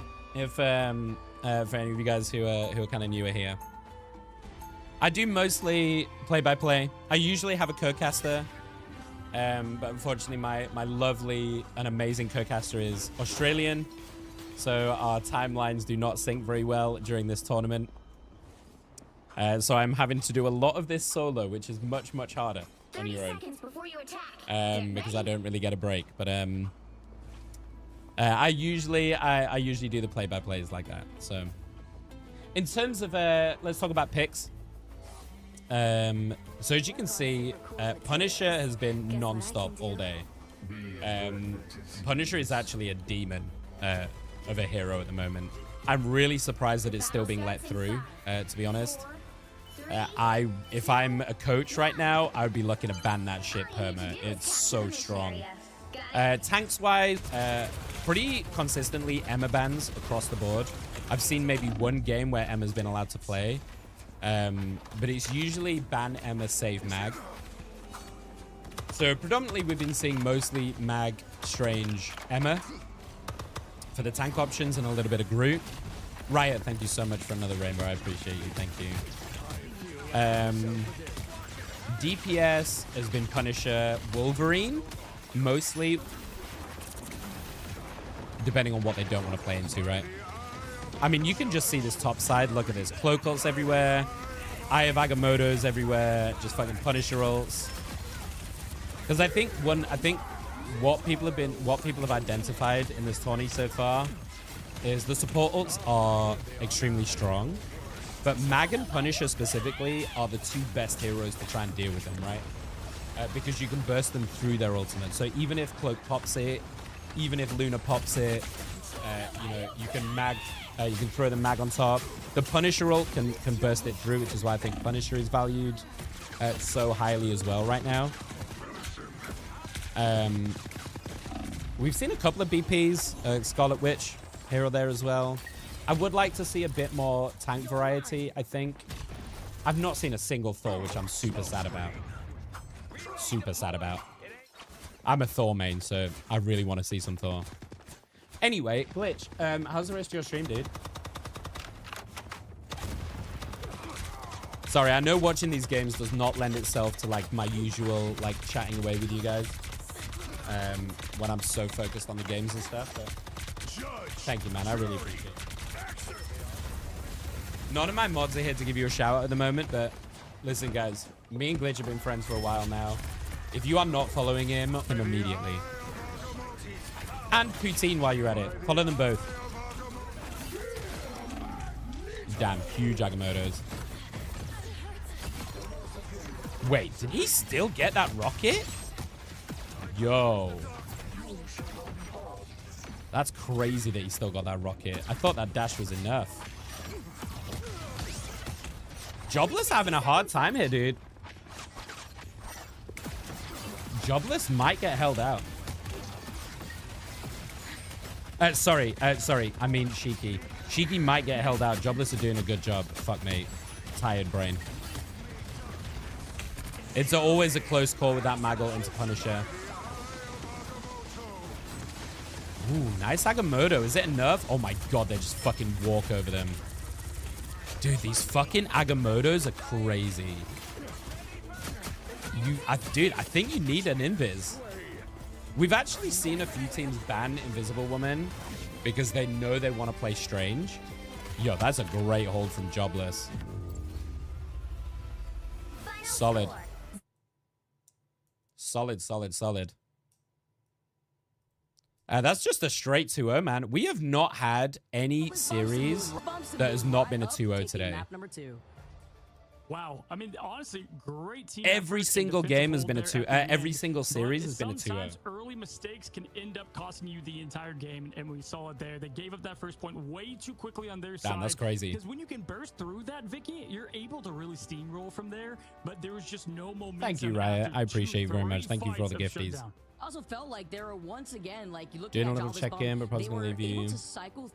Yeah, all good, Jamie, all good. Listen, I know for most of you who watch me, you know, any of you that like EU based or anything, listen, this is like 2:30 in the morning. I get it. Don't stress. Don't stress. It's all good. There's one more series to go, so it's not gonna be 5 a.m. jobby. We'll probably be done in like an hour, depending on this last series. But this is gonna be a banger of a series. I do like Sentinels as an org. So we're gonna cast this one too. There's a YouTube one, so we're gonna hard cast this one to finish off the night. I'm trying not to blow my load on the first day. We got 3 more days of this, homies. So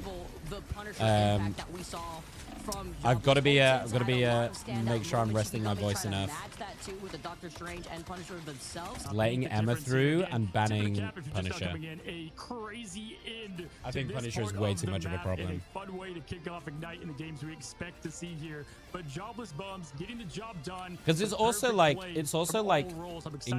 not encouraging you to want to play flyers either. We are seeing some teams ban a lot of flyers. So, you know, some Storm and Johnny Storm bans as well. But not that much focus, honestly. There's so much more focus on the supports, which is not what I expected at all. This is also a different system of banning for you guys who maybe don't know. The way that the banning and stuff works for this tournament is that if you ban something, it's not for both teams. It's for your team. It's for the enemy team only. So you can ban mag and save mag for yourself, for example, so that you can play it and they can't. So there's a lot of that kind of stuff going on as well. So it's quite an interesting way to do it. It's not like ranked where it bans for both. So it's super interesting. I saw one guy had all of them within the game. Crazy stuff we're seeing. Yeah, one more series to go, guys. One more series to go. And thank you all for sticking with me. I hope you've been enjoying the games. I hope you've been enjoying the casting as well. Because I want to know who is this team. I know this isn't my usual time, but I appreciate you all hanging out very much. And all the crazy raids back to back. Because I feel like aside from British Tree, the other player that had I'm going to close my window actually because I'm probably going to be quite loud in this last cast. So as we had highlighted, especially in that first map. Yeah, I was going to say, Krakoa, that was Olton's map. You know, they tried to get a little Hella going early often. That was the quickest swap I've ever seen. Human Torch was up next. Wasn't the answer. I think Olton's really was crazy. Because it is like 2:30 in the morning. As well. Lauren's bringing more at the end there. But we're going to welcome in Olton's right now. Yeah, let's see what I got to say. Member of Jobless. Are you jobless? Who are you guys? I'm unemployed. That's true. That is true. I'm a full-time grinder. You know, 14 hours a day. I'm on this game. I love this game. It's my favorite game by far. 14 hours a day. I love this energy right now coming in from you, Oltons. All right, well, I'm going to go into the nitty-gritty questions right now because you guys really put on a performance. It was a very fun match to watch. But I'm curious, what you guys did against Shikigami, do you guys think that that would work against a team like 100 Thieves per se, the way that you guys opened up as dominating as you were? Or do you feel like that's just kind of something that you guys could pull off against teams that may not expect it? Ooh, that's a bit of a double-ended honestly, question. 100 Thieves is a really good team. They have way more scrim practice than us. But I think we could pull it off, potentially. We have a really good energy in our team. You know, vibes are good. We trust our IGL and we trust our members. Like, just that simple. I don't know too much about this team. First, I dig the white headphones. Gotta say, gotta get a quick shout out to that. Hey, I want to know about your team a little bit, man. How long have you guys been playing together? You know, how long has this team been grinding as one? I think these guys are wild card. You know, Shikigami, new team, new together especially. Have you guys been playing together a lot, or? Yeah, I was a sub at first. Infamy used to play for me. She was a Psylocke, but she's busy. But I'm just the Punisher filler right now. Been practicing a lot of Punisher. And yeah, just like we've been playing together for about a month, maybe. Whoa, That's all, man. We've been playing together a month. Oh, wow. All right. Yeah, I mean, following crazy. up from that, you talked about, wow. All right. Yeah, I mean, following crazy. up from that, you talked about having a lot of faith in your IGL. Do you guys have an analyst or a coach that helps dissect your games to really get into it? Or is it just like a team effort? Okay. We're our own coaches, basically. Okay. Love to see it, man. Love to see That's it. cool. Yes, sir. That's cool. Well, man, you I didn't really know anything played about like you these guys guys, but it have sounds a like whole they're just team kind of behind you because a group I've of got to say, people. impressed with what I saw out there. Punisher doing great this just patch. fucking rocking it. Listen, So you know, yeah, I'm me down about for some that of your, shit. you know, it's a diversion, a big part of your strategy. Anything, I want to give the floor to you. I want to give the floor to you. What do you have to say to the audience, to everyone watching, about you, about your team? You know, shout it out. I appreciate it. Appreciate you guys watching, bro. Like we really put it all into this game, and we're excited. We're just excited. It's just that simple. Ready to keep going. He seems cool. He seems cool. Awesome, buddy. Well, thank you so much for joining us. Hopefully, we will see you in yet another interview. And good luck in your next match. Studying up, getting ready. We will see you in just a couple of days, man. Thanks for coming on, Oltons. Peace. Yeah, they rocked it. They rocked it. Fair play to Tell you them. what, Vicky, that Fair play to them. you could just tell, beaming with confidence, and as he said, just good vibes all around. I love how that's always like the response that we get to, you know, trying to feel out we how have a team one feels, especially a team more that may not series have a to lot of go. experience. Whenever I hear SEN the vibes are high, that's how you versus, know there's probably a lot AI of LAN good win. quality I don't know how to say happening it. for this AI team. LAN They know win? what to say. They I'm just know how gonna to call play them win. around each other. And when there's a lot of these players that feel confident playing behind their I don't know IGL, anything about that's when the they feel other enabled team to that kind they're of get playing away with against. what they want to do. Yeah, absolutely. I thought If it you're really, wondering, only a month this is of team play together. this was a bit of a impressive last-minute because they jobby, looked like a so team that had I've been not had playing that a much time to ton. prepare for all It's of like this the yet. person that represents So themselves we're in learning court as their we own go. lawyer. I love when they don't have a coach. We're learning They're as we just go. together as one team, as you would see on ladder. And I think these are the teams that show the story of what you can become if you don't have a job. If you try hard enough in Rivals to get where you are, and they have a tough task. Yeah, so ahead of them LG and with Shiki now in the 100 lower Thieves. bracket I asked them, because LG you know, lost Olsons, 100 how do you feel about playing against the likes of teams that are like 100 Thieves? Jobless He mentioned and it is pretty hard, 100T but is going to be they a feel like they can still great do it, game. and I like that confidence too. You That's can't gonna be a already great game. predict 100T what you looks expect super from a strong match as before it well. even happens. So that's going to be a Yeah, fucking having them stonking on, I game. believe Saturday, we have LG Luminosity going against Shikigami. Whoever loses that will be eliminated from stage 1 here. Both those teams, listen, we've seen what they have to offer. Yeah, we got a hell of a weekend ahead of us. Favorites down there, Vicky? Looking all the way, I mean, I really want to see, just looking at the lower bracket, right? Looking at the two teams that we've seen perform today, I feel like this is going to be a comeback opportunity to VOD review, figure out what you got to do differently. Pre-series has been 2-0 today, right? I think what we're seeing is when a team figure the other team out, it's very difficult to contest and to actually, you know, make a game of it. It feels very kind of snowbally when they figured out the team, you know? So I think it's maybe just like team versus team kind of thing. Because everyone's playing very similar strats, right? They're all playing very similar, you know, pretty much like most of the time it's 2-2-2s, honestly.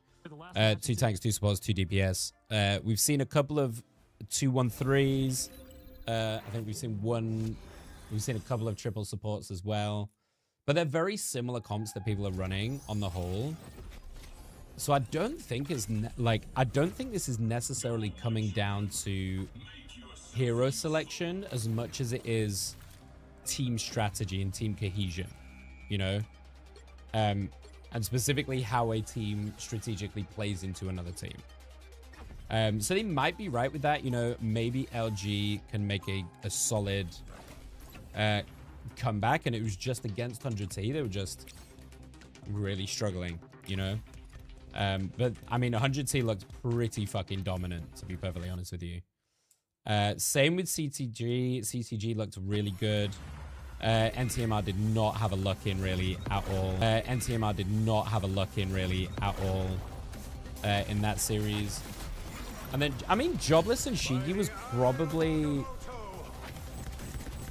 Honestly, that was probably the closest series out of any of these three that I've seen today. Just because Shiki was able to actually put up a little bit of a fight, you know, in that defense at the end. But they just couldn't do it on attack, right? I do think sometimes, though, let's have a little lucky at some Reddit stuff while we wait for the next game in a couple of minutes. What is this?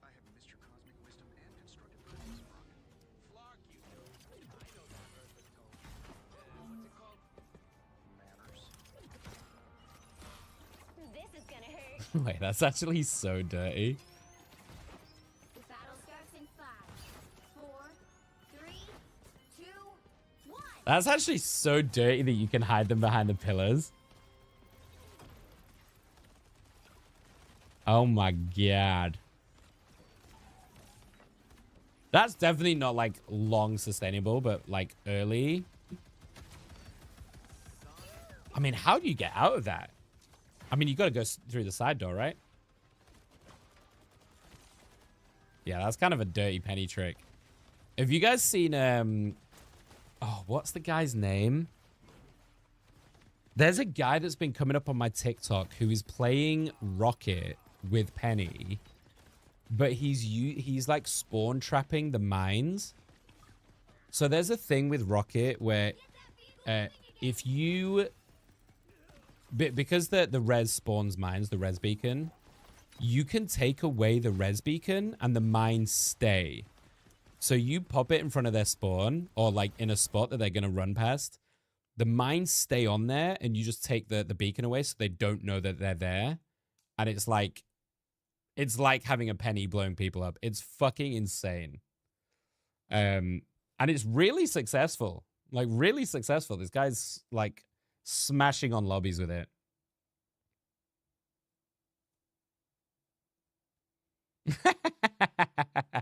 This one took me a second. Did they rework all audio cues? Huh? Today I had a wonder pop up. I've been playing this since season 0, right?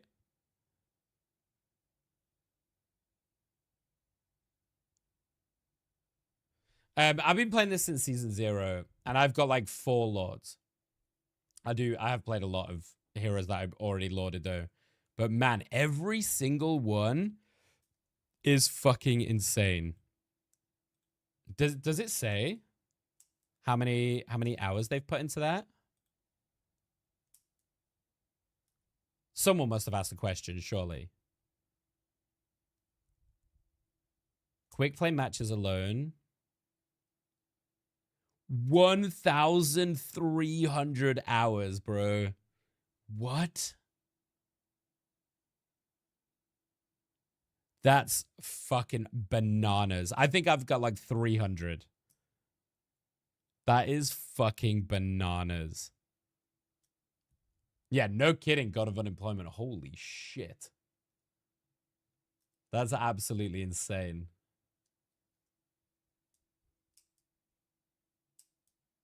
Sorry, one sec, y'all. Okay. Yeah, crazy. Crazy. Oh, okay. Looks like we are starting to look at the teams. Yo, Sentinels. I'm a Sentinels fan. I'm gonna try and stay objective as we cast this game.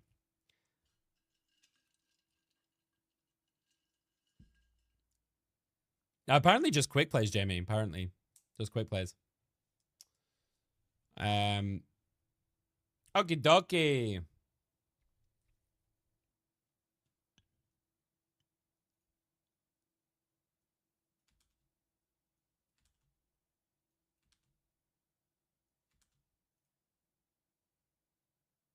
Cool. I got 4 lords and 3 supports. I'm like 200 off invis support. I'm like really close. I'm just not playing for a while. Okay, I don't think we got volume here. Yeah, we do. Okay, lovely. So game 1, Sentinels versus Wind. And already we're seeing pretty much exactly the same thing. Insta-ban Emma. First ban Emma into a mag. Save, we're probably going to see a Loki ban. Yeah, or a Luna. Probably the Loki. Into a mag save, I would imagine. Or the Punisher. But I would guess that there's going to be a mag save. Now we're going to see the Luna and Loki on the other side. Maybe an Ultron. They may not want to play into the Ultron. But I would imagine... yeah, there's the Ultron ban. We're probably looking at Luna on both sides here. Unless they want to go for a Storm or a Punisher ban. And mix things up. Looks like SEN are looking at a Storm ban here. Probably with the save into the Punisher, I would imagine. And there's the Luna ban that we see from Wind. Punisher. Oh, the Loki save. That's interesting. I like it, though. I like it. Do they ban the Punisher? This is the question. Do you get rid of that now? Yes, instantly. Instantly. I like this. I like this, though. SEN are kind of throwing down the gauntlet and saying, hey, we're not going to play a Punisher here. We've got something up our sleeves for this. And I would guess here that the final ban is probably a Luna. Or an Invis, one of the two. Probably to try and reduce their healing pool. Surprised by this at all from Sentinels. Comp-wise, you see Amazing taking that Human Torch. Please forgive me. This is the last series of a very, very long day. So please forgive me. And let's see what the final lock-ins are going to be. I've learned not to get baited by the picks in the pick screen until we actually get into the game. And first map, again, we're getting Krakoa. A lot of people are picking Krakoa today. We've played, I think this is the most played map today by far. I wonder if this is just because people have been practicing a lot or they genuinely really like this map. But we've been seeing a huge amount of Krakoa today. And here we see the penny rocket shenanigans that we talk about all the time. Get those health packs up. We've got the audio a bit out of sync here, so let me just resync that quickly for you before we get into the game. And as we get into it, here we see Mans on the Strange. We've seen Strange be really, really good today.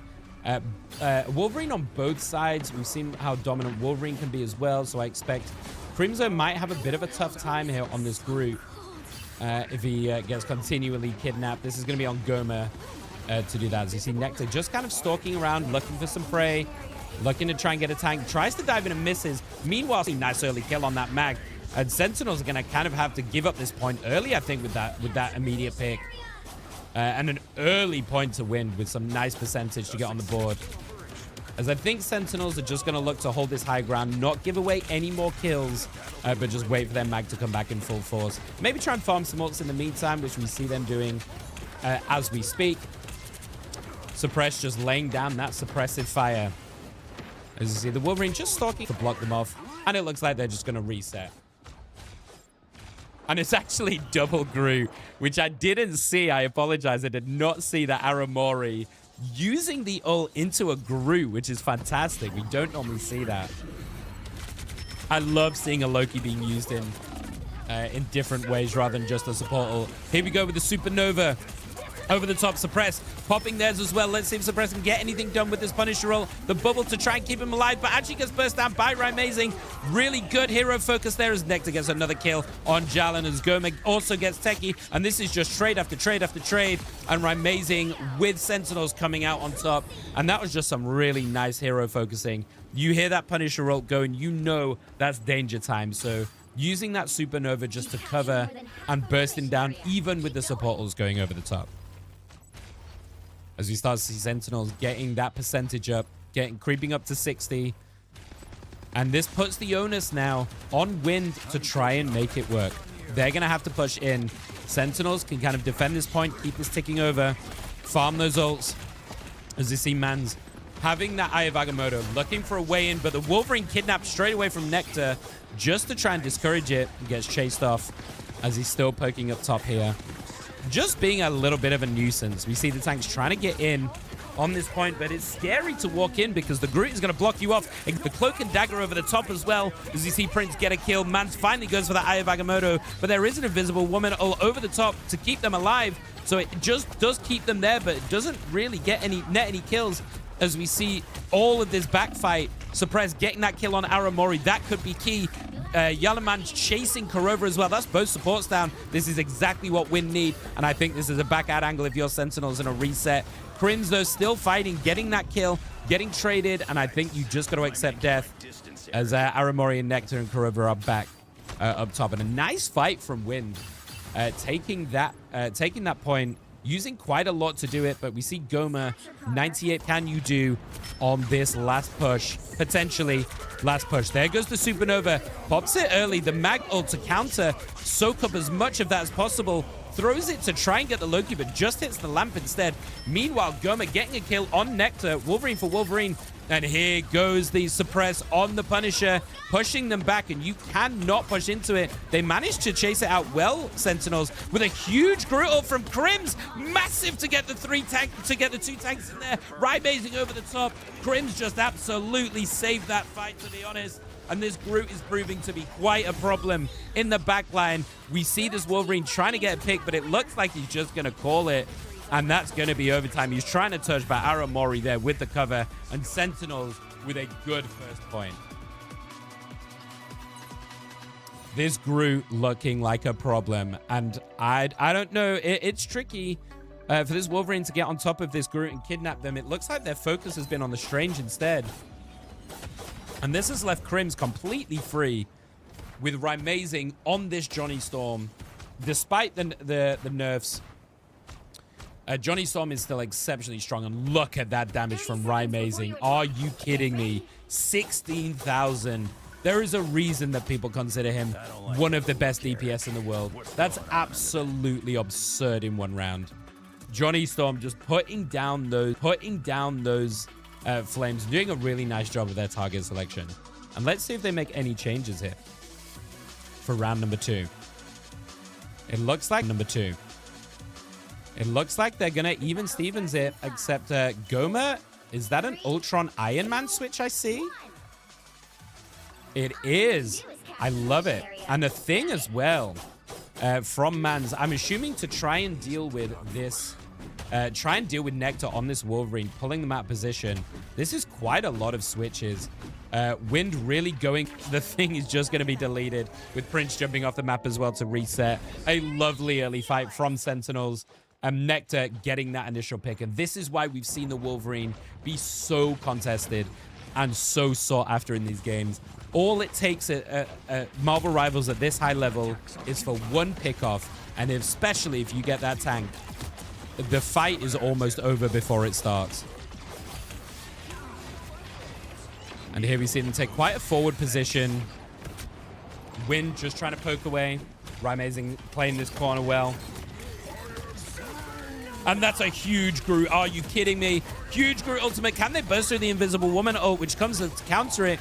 Perfect timing from Jules. Absolutely saving the team. There's the thing. Trying to keep them on this point. Another invis from Aramori. Aramori on the Loki. Copying the invis ult to put on the side to keep them up.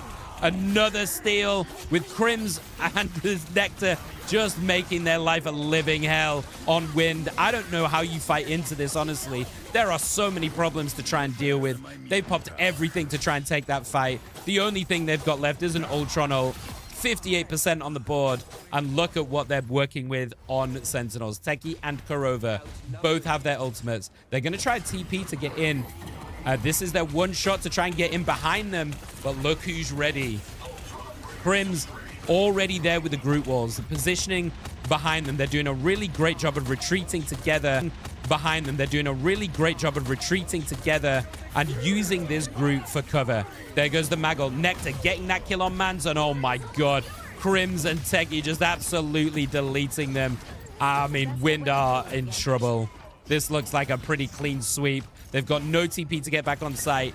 89%. It's a wash. I think this is all she wrote for the game number 1. Sentinels looking pretty dominant and showing why they are so feared. They managed to get in with Jack changing to that Venom, actually. But is he just going in to die? Yes, he is straight away. Nectar immediately jumping on the face. Another Groot ult. That worked? That is unbelievable. That is an unreal shot there from Crims. Oh, I don't know what you do. And this, I'm trying not to glaze too much. I do like Sentinels, but I don't know what you do here as Wind. This just seems impossible. There's so many problems to deal with on this comp as Rymazing gets another kill on Jules. It's 1 by 1 by 1. And that's going to be all she wrote for game 1. Sentinels looking absolutely formidable. Wind are going to have to make some big changes in game number 2 if they want a chance in this game. Or in this series. And we take a deep breath. Very well deserved from Rymazing, I think. I mean, if we look at the damage numbers here, I'm pretty sure it's going to be disgusting. If we can get a look at the scoreboard at any point. 30,000 damage is absolutely... Let's just pause it here for a sec. This is absolutely crazy. You know, the highest on Wind was suppressed with 13k damage. Not that damage numbers are everything, but I mean 30 and 3. I don't know if you can give this guy Johnny Storm, but I mean, you either take away the Punisher or you give him the Johnny. Well, and then Nectar on this Wolverine, you know, This is what I mean when I say damage numbers aren't everything. Only 10,000 here for Nectar if you look at the scoreboard. And you might look at this and you think, hey, Nectar was not pulling their weight, but you zip across and you look at the key picks. And this is what Wolverines are all about. Getting that very key pick. Ice just had a horrible game. Mans as well. Like, there is nothing you can do into this. Anytime they'd showed their face, they got kidnapped into the rest of the team and absolutely sold. And let's not forget about the supports here as well. On both sides, really putting in as much effort as they can to keep their team up. Aaron, some pocket picks here. I think if you're just going to go straight blow for blow with these meta picks, I don't think you're going to win out. I think you need to throw a spanner in the works. Try and create something that they're not ready for. You know, maybe throw in like a Scarlet Witch with a strange team up, right? We saw Schmungus do that earlier. It's a huge effect. That Scarlet Witch absolutely dominated those games. Do you throw in some tank options, you know? Tank is a bit more difficult because, you know, there's a reason that Strange and Mag are so strong and that Emma is so strong. Do you maybe try and not do the Emma? Not do the Emma ban. Maybe ban the Mag instead and let them play Emma and see if you can play into that, you know? I don't know why this is lagging so much. Thank you for the shout out for Glitch.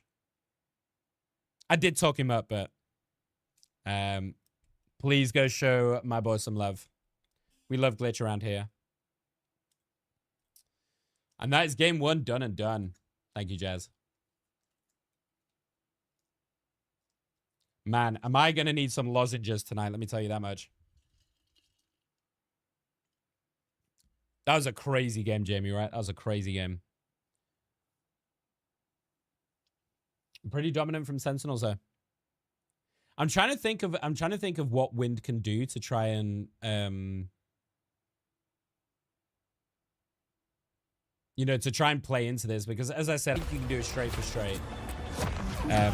I don't think you can do a straight for straight pick.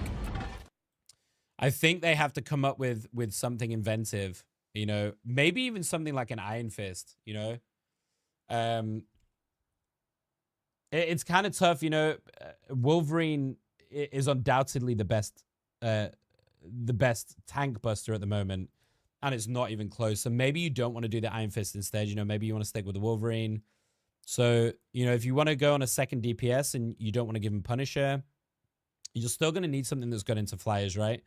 Because there's so many problems. But I think they need to get a bit fast and loose with it, you know? I think they need to get a bit fast and loose. So let's see if they're willing to do it.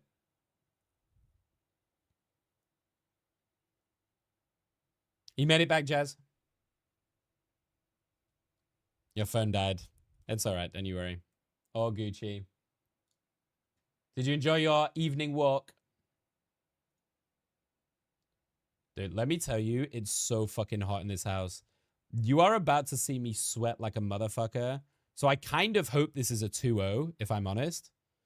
Just for my own sanity and own health. Because I'm having to keep my window closed so that I can do this properly.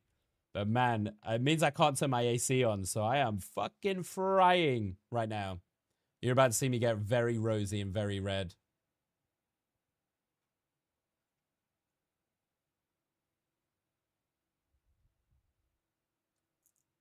Okay.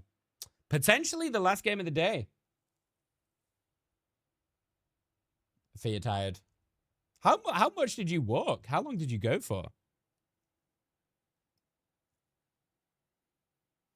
It's been a good day of games, though. And we're going to be doing this all again tomorrow, homies, okay? So, if you missed the games today, we're going to be doing this all again tomorrow with the next set of games. And the day after, and the day after that. So there's plenty of games, plenty of casting to come.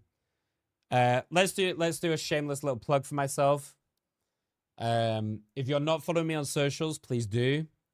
I'll be posting a lot of this stuff on my socials anyway. So if you've missed some of the casting, you've missed some of the games, there'll be plenty to look at on my YouTube and stuff.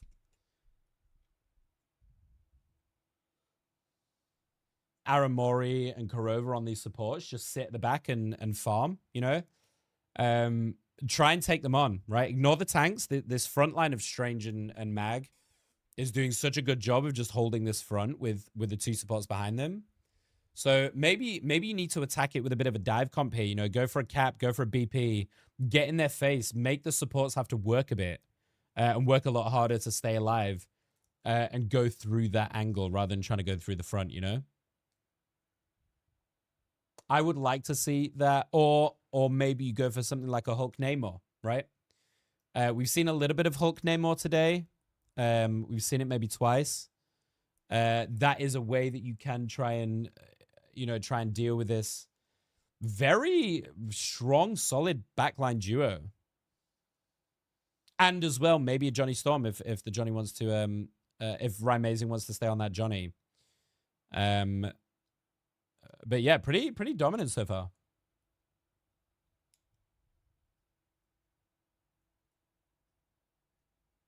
Jesus, you've had a day, Jazz. Holy shit.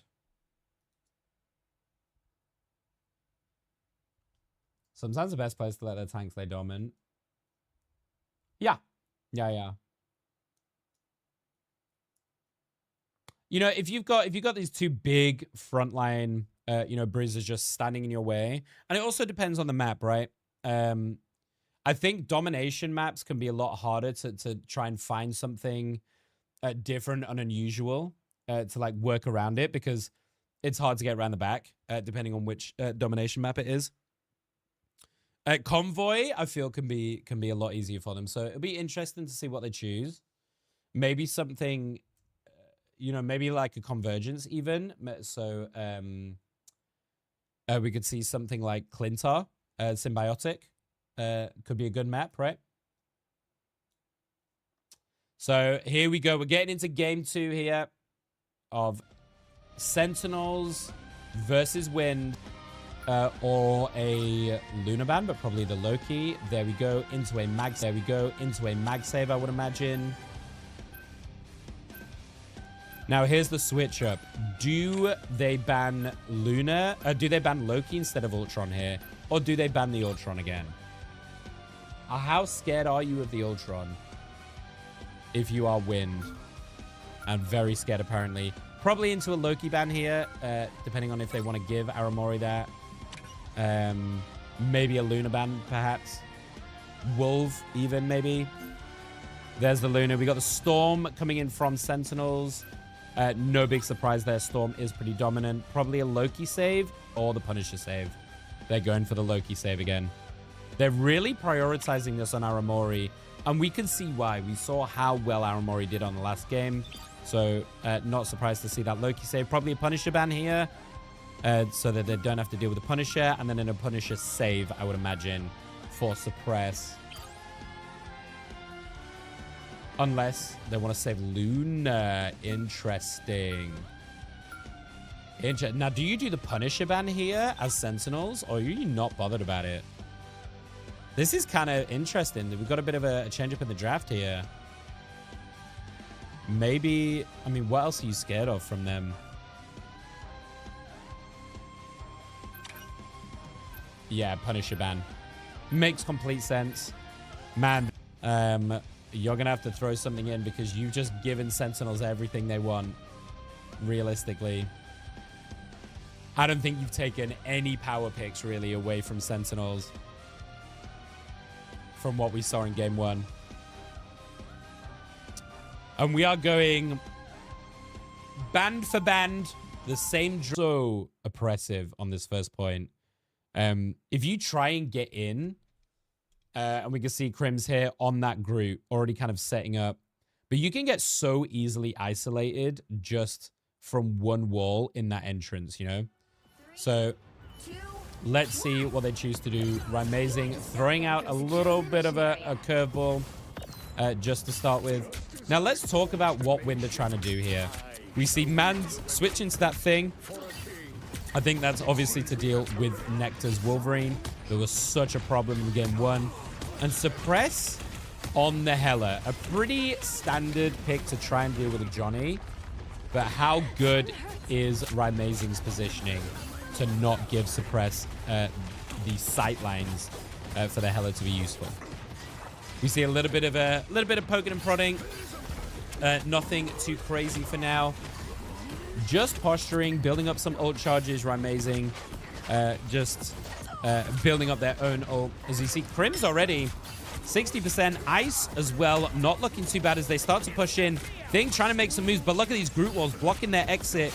And there we go, Crim's Korova getting the pickoffs. And this is what I talked about with the group walls right from the off. It's so hard to push into a group on this site. As soon as you get isolated behind one group wall, unless you insta-burst them and get them out the way, especially as a Thing, I think Thing is really difficult to play into a group in general because it's really hard to zoom back to your team and play. You know, with Thing, you want to be playing min-maxing, right? You want to be playing on this low health, jumping back to your team, soaking, jumping back. That's so much harder to do when the group is in the way. And Aramori gets a nice early pick as Rising goes over the top, or gets a double, and this is just a wash. I don't know, Wind. This is going to be a struggle. Just Rising going ham again. Not phased by this Hela whatsoever.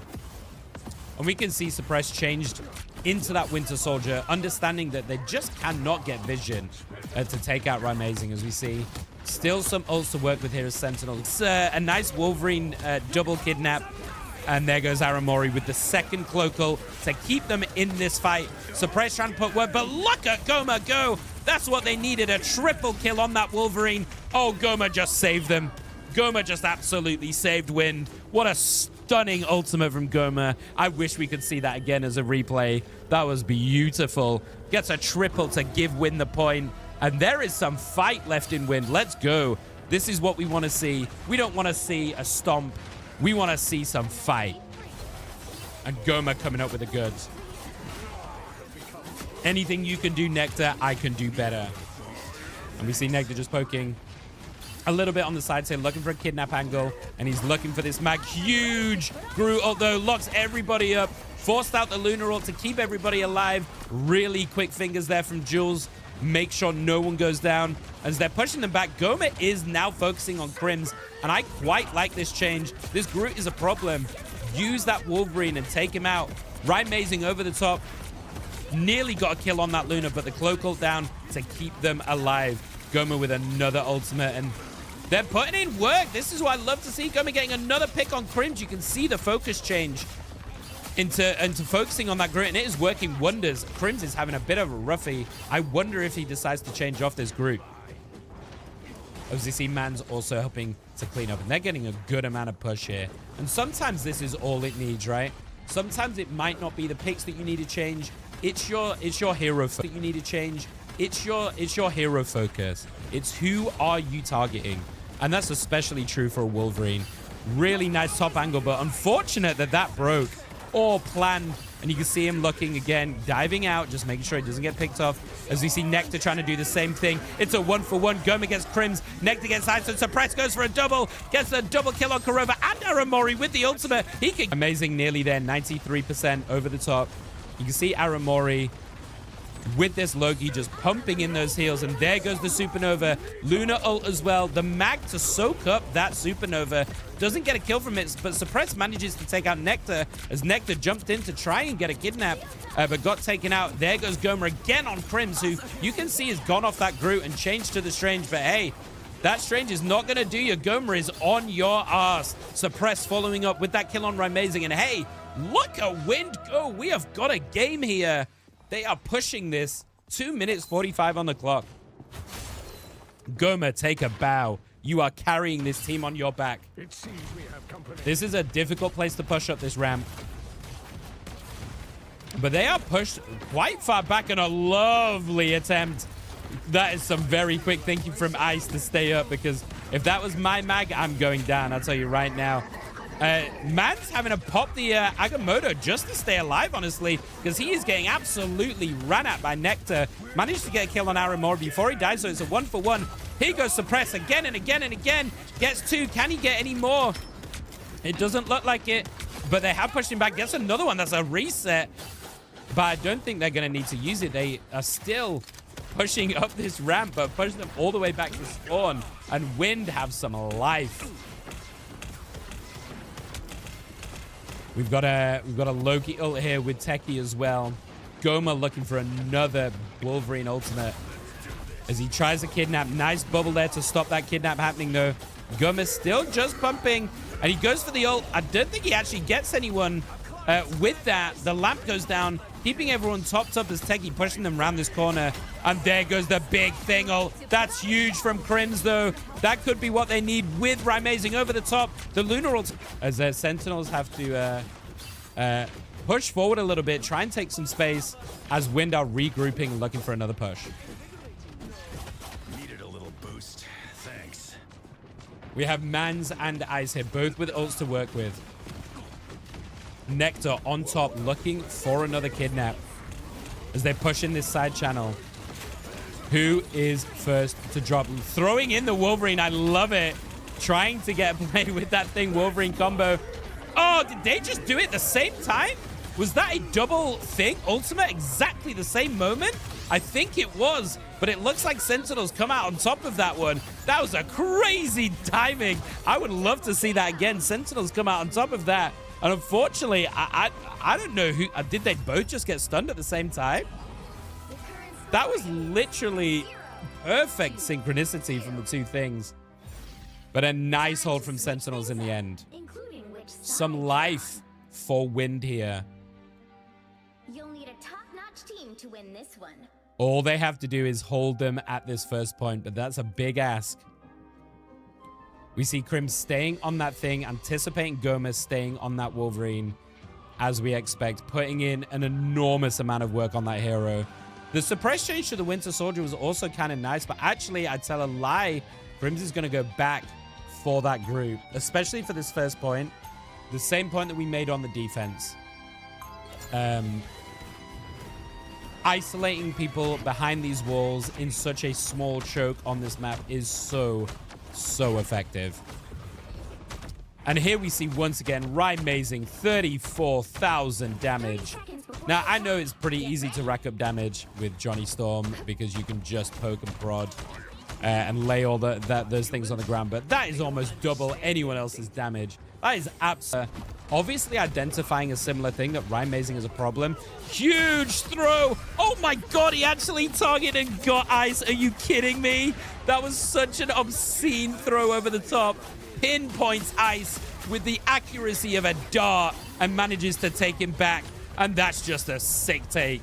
One unbelievable throw. Crim showing that baseball arm and just immediately taking 2 takes at this point and probably all the way, as I don't know how you get back in here.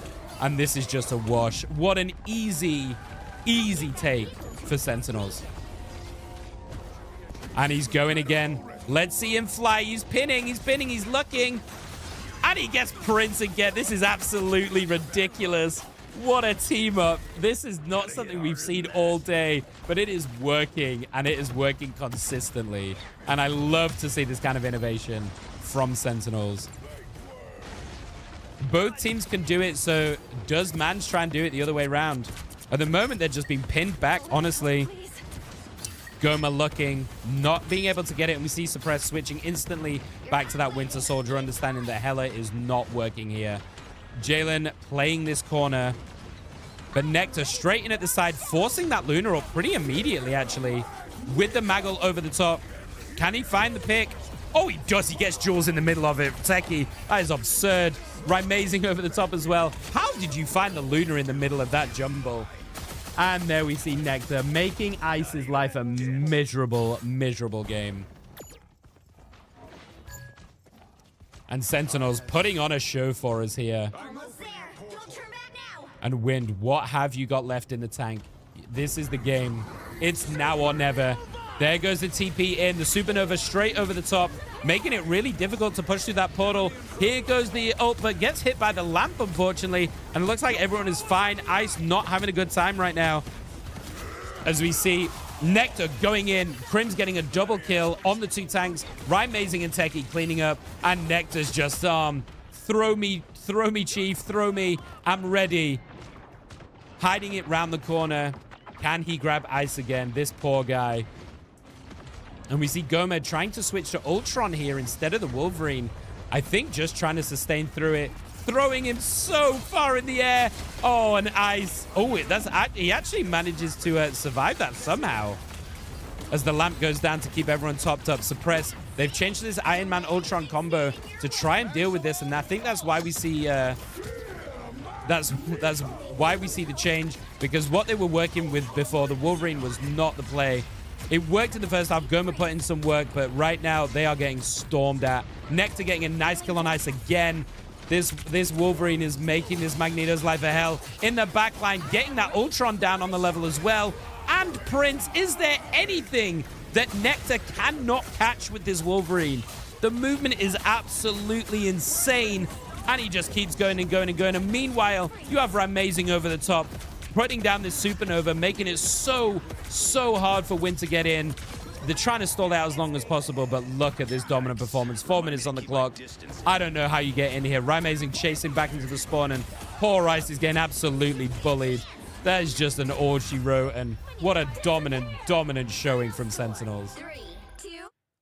On the edge of our seats here, Cozy, literally dangling it. I mean, not only in a 2-0, but despite some of before we go pushback to the that we saw from casters, Alani, let's have a look at the scoreboard here. Amazing again, second time in a row with that MVP. Unsurprising with the amount of damage that they put out in this game. Unbelievable performance. And it looks like Sentinels are carrying on in the upper bracket. 48,000 damage. Like, I don't know how this Wolverine suddenly has wings. But again, Kurova and Aramori silently in the back, just keeping them topped up. And let's talk about Jules and Prince here. They put out so much work to try and keep everyone alive. Ice having an absolute mare of a game, but can you blame him being so hard focused by this Wolverine combo? And just what do you do into it? What do you do? Great showing from Sentinels, as we expect from them. Sometimes, once you just get this first point, you're really able to snowball. Goma showcased it there. Sometimes it just takes showing a little blood from these top teams. Yeah, especially when you get around I love the what corner, Sentinels that's did like on that right first point south as of that well. second checkpoint could be very This difficult throw to get right because of the here opening was of that so one corner broken crazy. building, but they were able Immediately to zones in on clear a Ice, lot of takes that him back space, out. cycling That was through those absolutely support ults here too. But then when you absurd. look at Sentinels and the way that they were on the attack, it was almost like a night and day difference. That amazing torch was just uncontested a majority of that time, even though Suppress had tried to utilize That was hella, such a nice it pick on the wasn't Luna really as well. able to get How the much fuck done, do so you saw target Bucky that? coming right back. And again, more of these clobbering from Crimson. I mean, Techie on this mag also held super well. Let's not forget that. This is why it is tough to be towards the top in anything, right? In sports, every team is going to bring their best against you, and you don't know the opposition, right? Alani, when they didn't know a ton about them, and now we But just that's saw what a they clean can bring to the 2-0. table. Sentinels, Crazy though, day showing why one, they chat. deserve to Crazy be day one. Not a towards one of the single. top teams Not a and series ecstatic to went see them other than a perform how I 2-0. expected them to perform. Every series in again, as one of the EMEA best. and in Professional America side today was a you could 2-0. also Every look single and see series. Alani Win definitely did their homework. Now, like what you mentioned, not Not a having a lot of single information on Alani Win if you 2-1. were on the side of Sentinels, unless there's been some sort of scrimmage, Wild. even if it's lackluster scrimmage. Sentinels approach this not really knowing what to expect. With and that Alani being Win said, maybe chat, having a little bit more of that I think information that is going to be still all she highlights, wrote though, for what today. Sentinels as a professional team can do. I think we are going to call it there. It is 3:30 in the morning for me. Games. We'll maybe do a little bit less casting tomorrow, just to try and save my voice a little bit here. We'll see how we get on. I really hope you guys enjoyed it though. It's been super fun. If not very long. So I'm gonna go and try and get a little bit of rest here. I'm gonna throw you over to Techno Panda. What is he doing right now? Is he on Rivals right now? Let's go say hi to Techno, who is playing some Marvel Rivals. To finish off the day. Thank you so much for everyone that hung out. Thank you for all the raids. If you enjoyed the stream, there's going to be so much more casting to come over the next few days. So please go ahead, follow my socials. I'm going to post them on there as well. It is quite difficult solo casting, so please do bear with me. You know, I haven't really done this kind of format before, so I hope it was fun. I hope you enjoyed it. And man, you're not going to be able to get rid of me. There's a whole lot of Nick coming. That sounded bad. I can't say that. Well, I hope you guys have a great night. I think we'll leave it there. We're gonna raid and run a little bit. I'm gonna quickly say hi to Techno, and then I'm gonna raid and run. Please go show Techno some love. He played in the charity tournament that we did a few weeks ago. Super fun guy. Super fun guy. So please go and show some love. I super appreciate you all. I will see you guys tomorrow for 2 streams.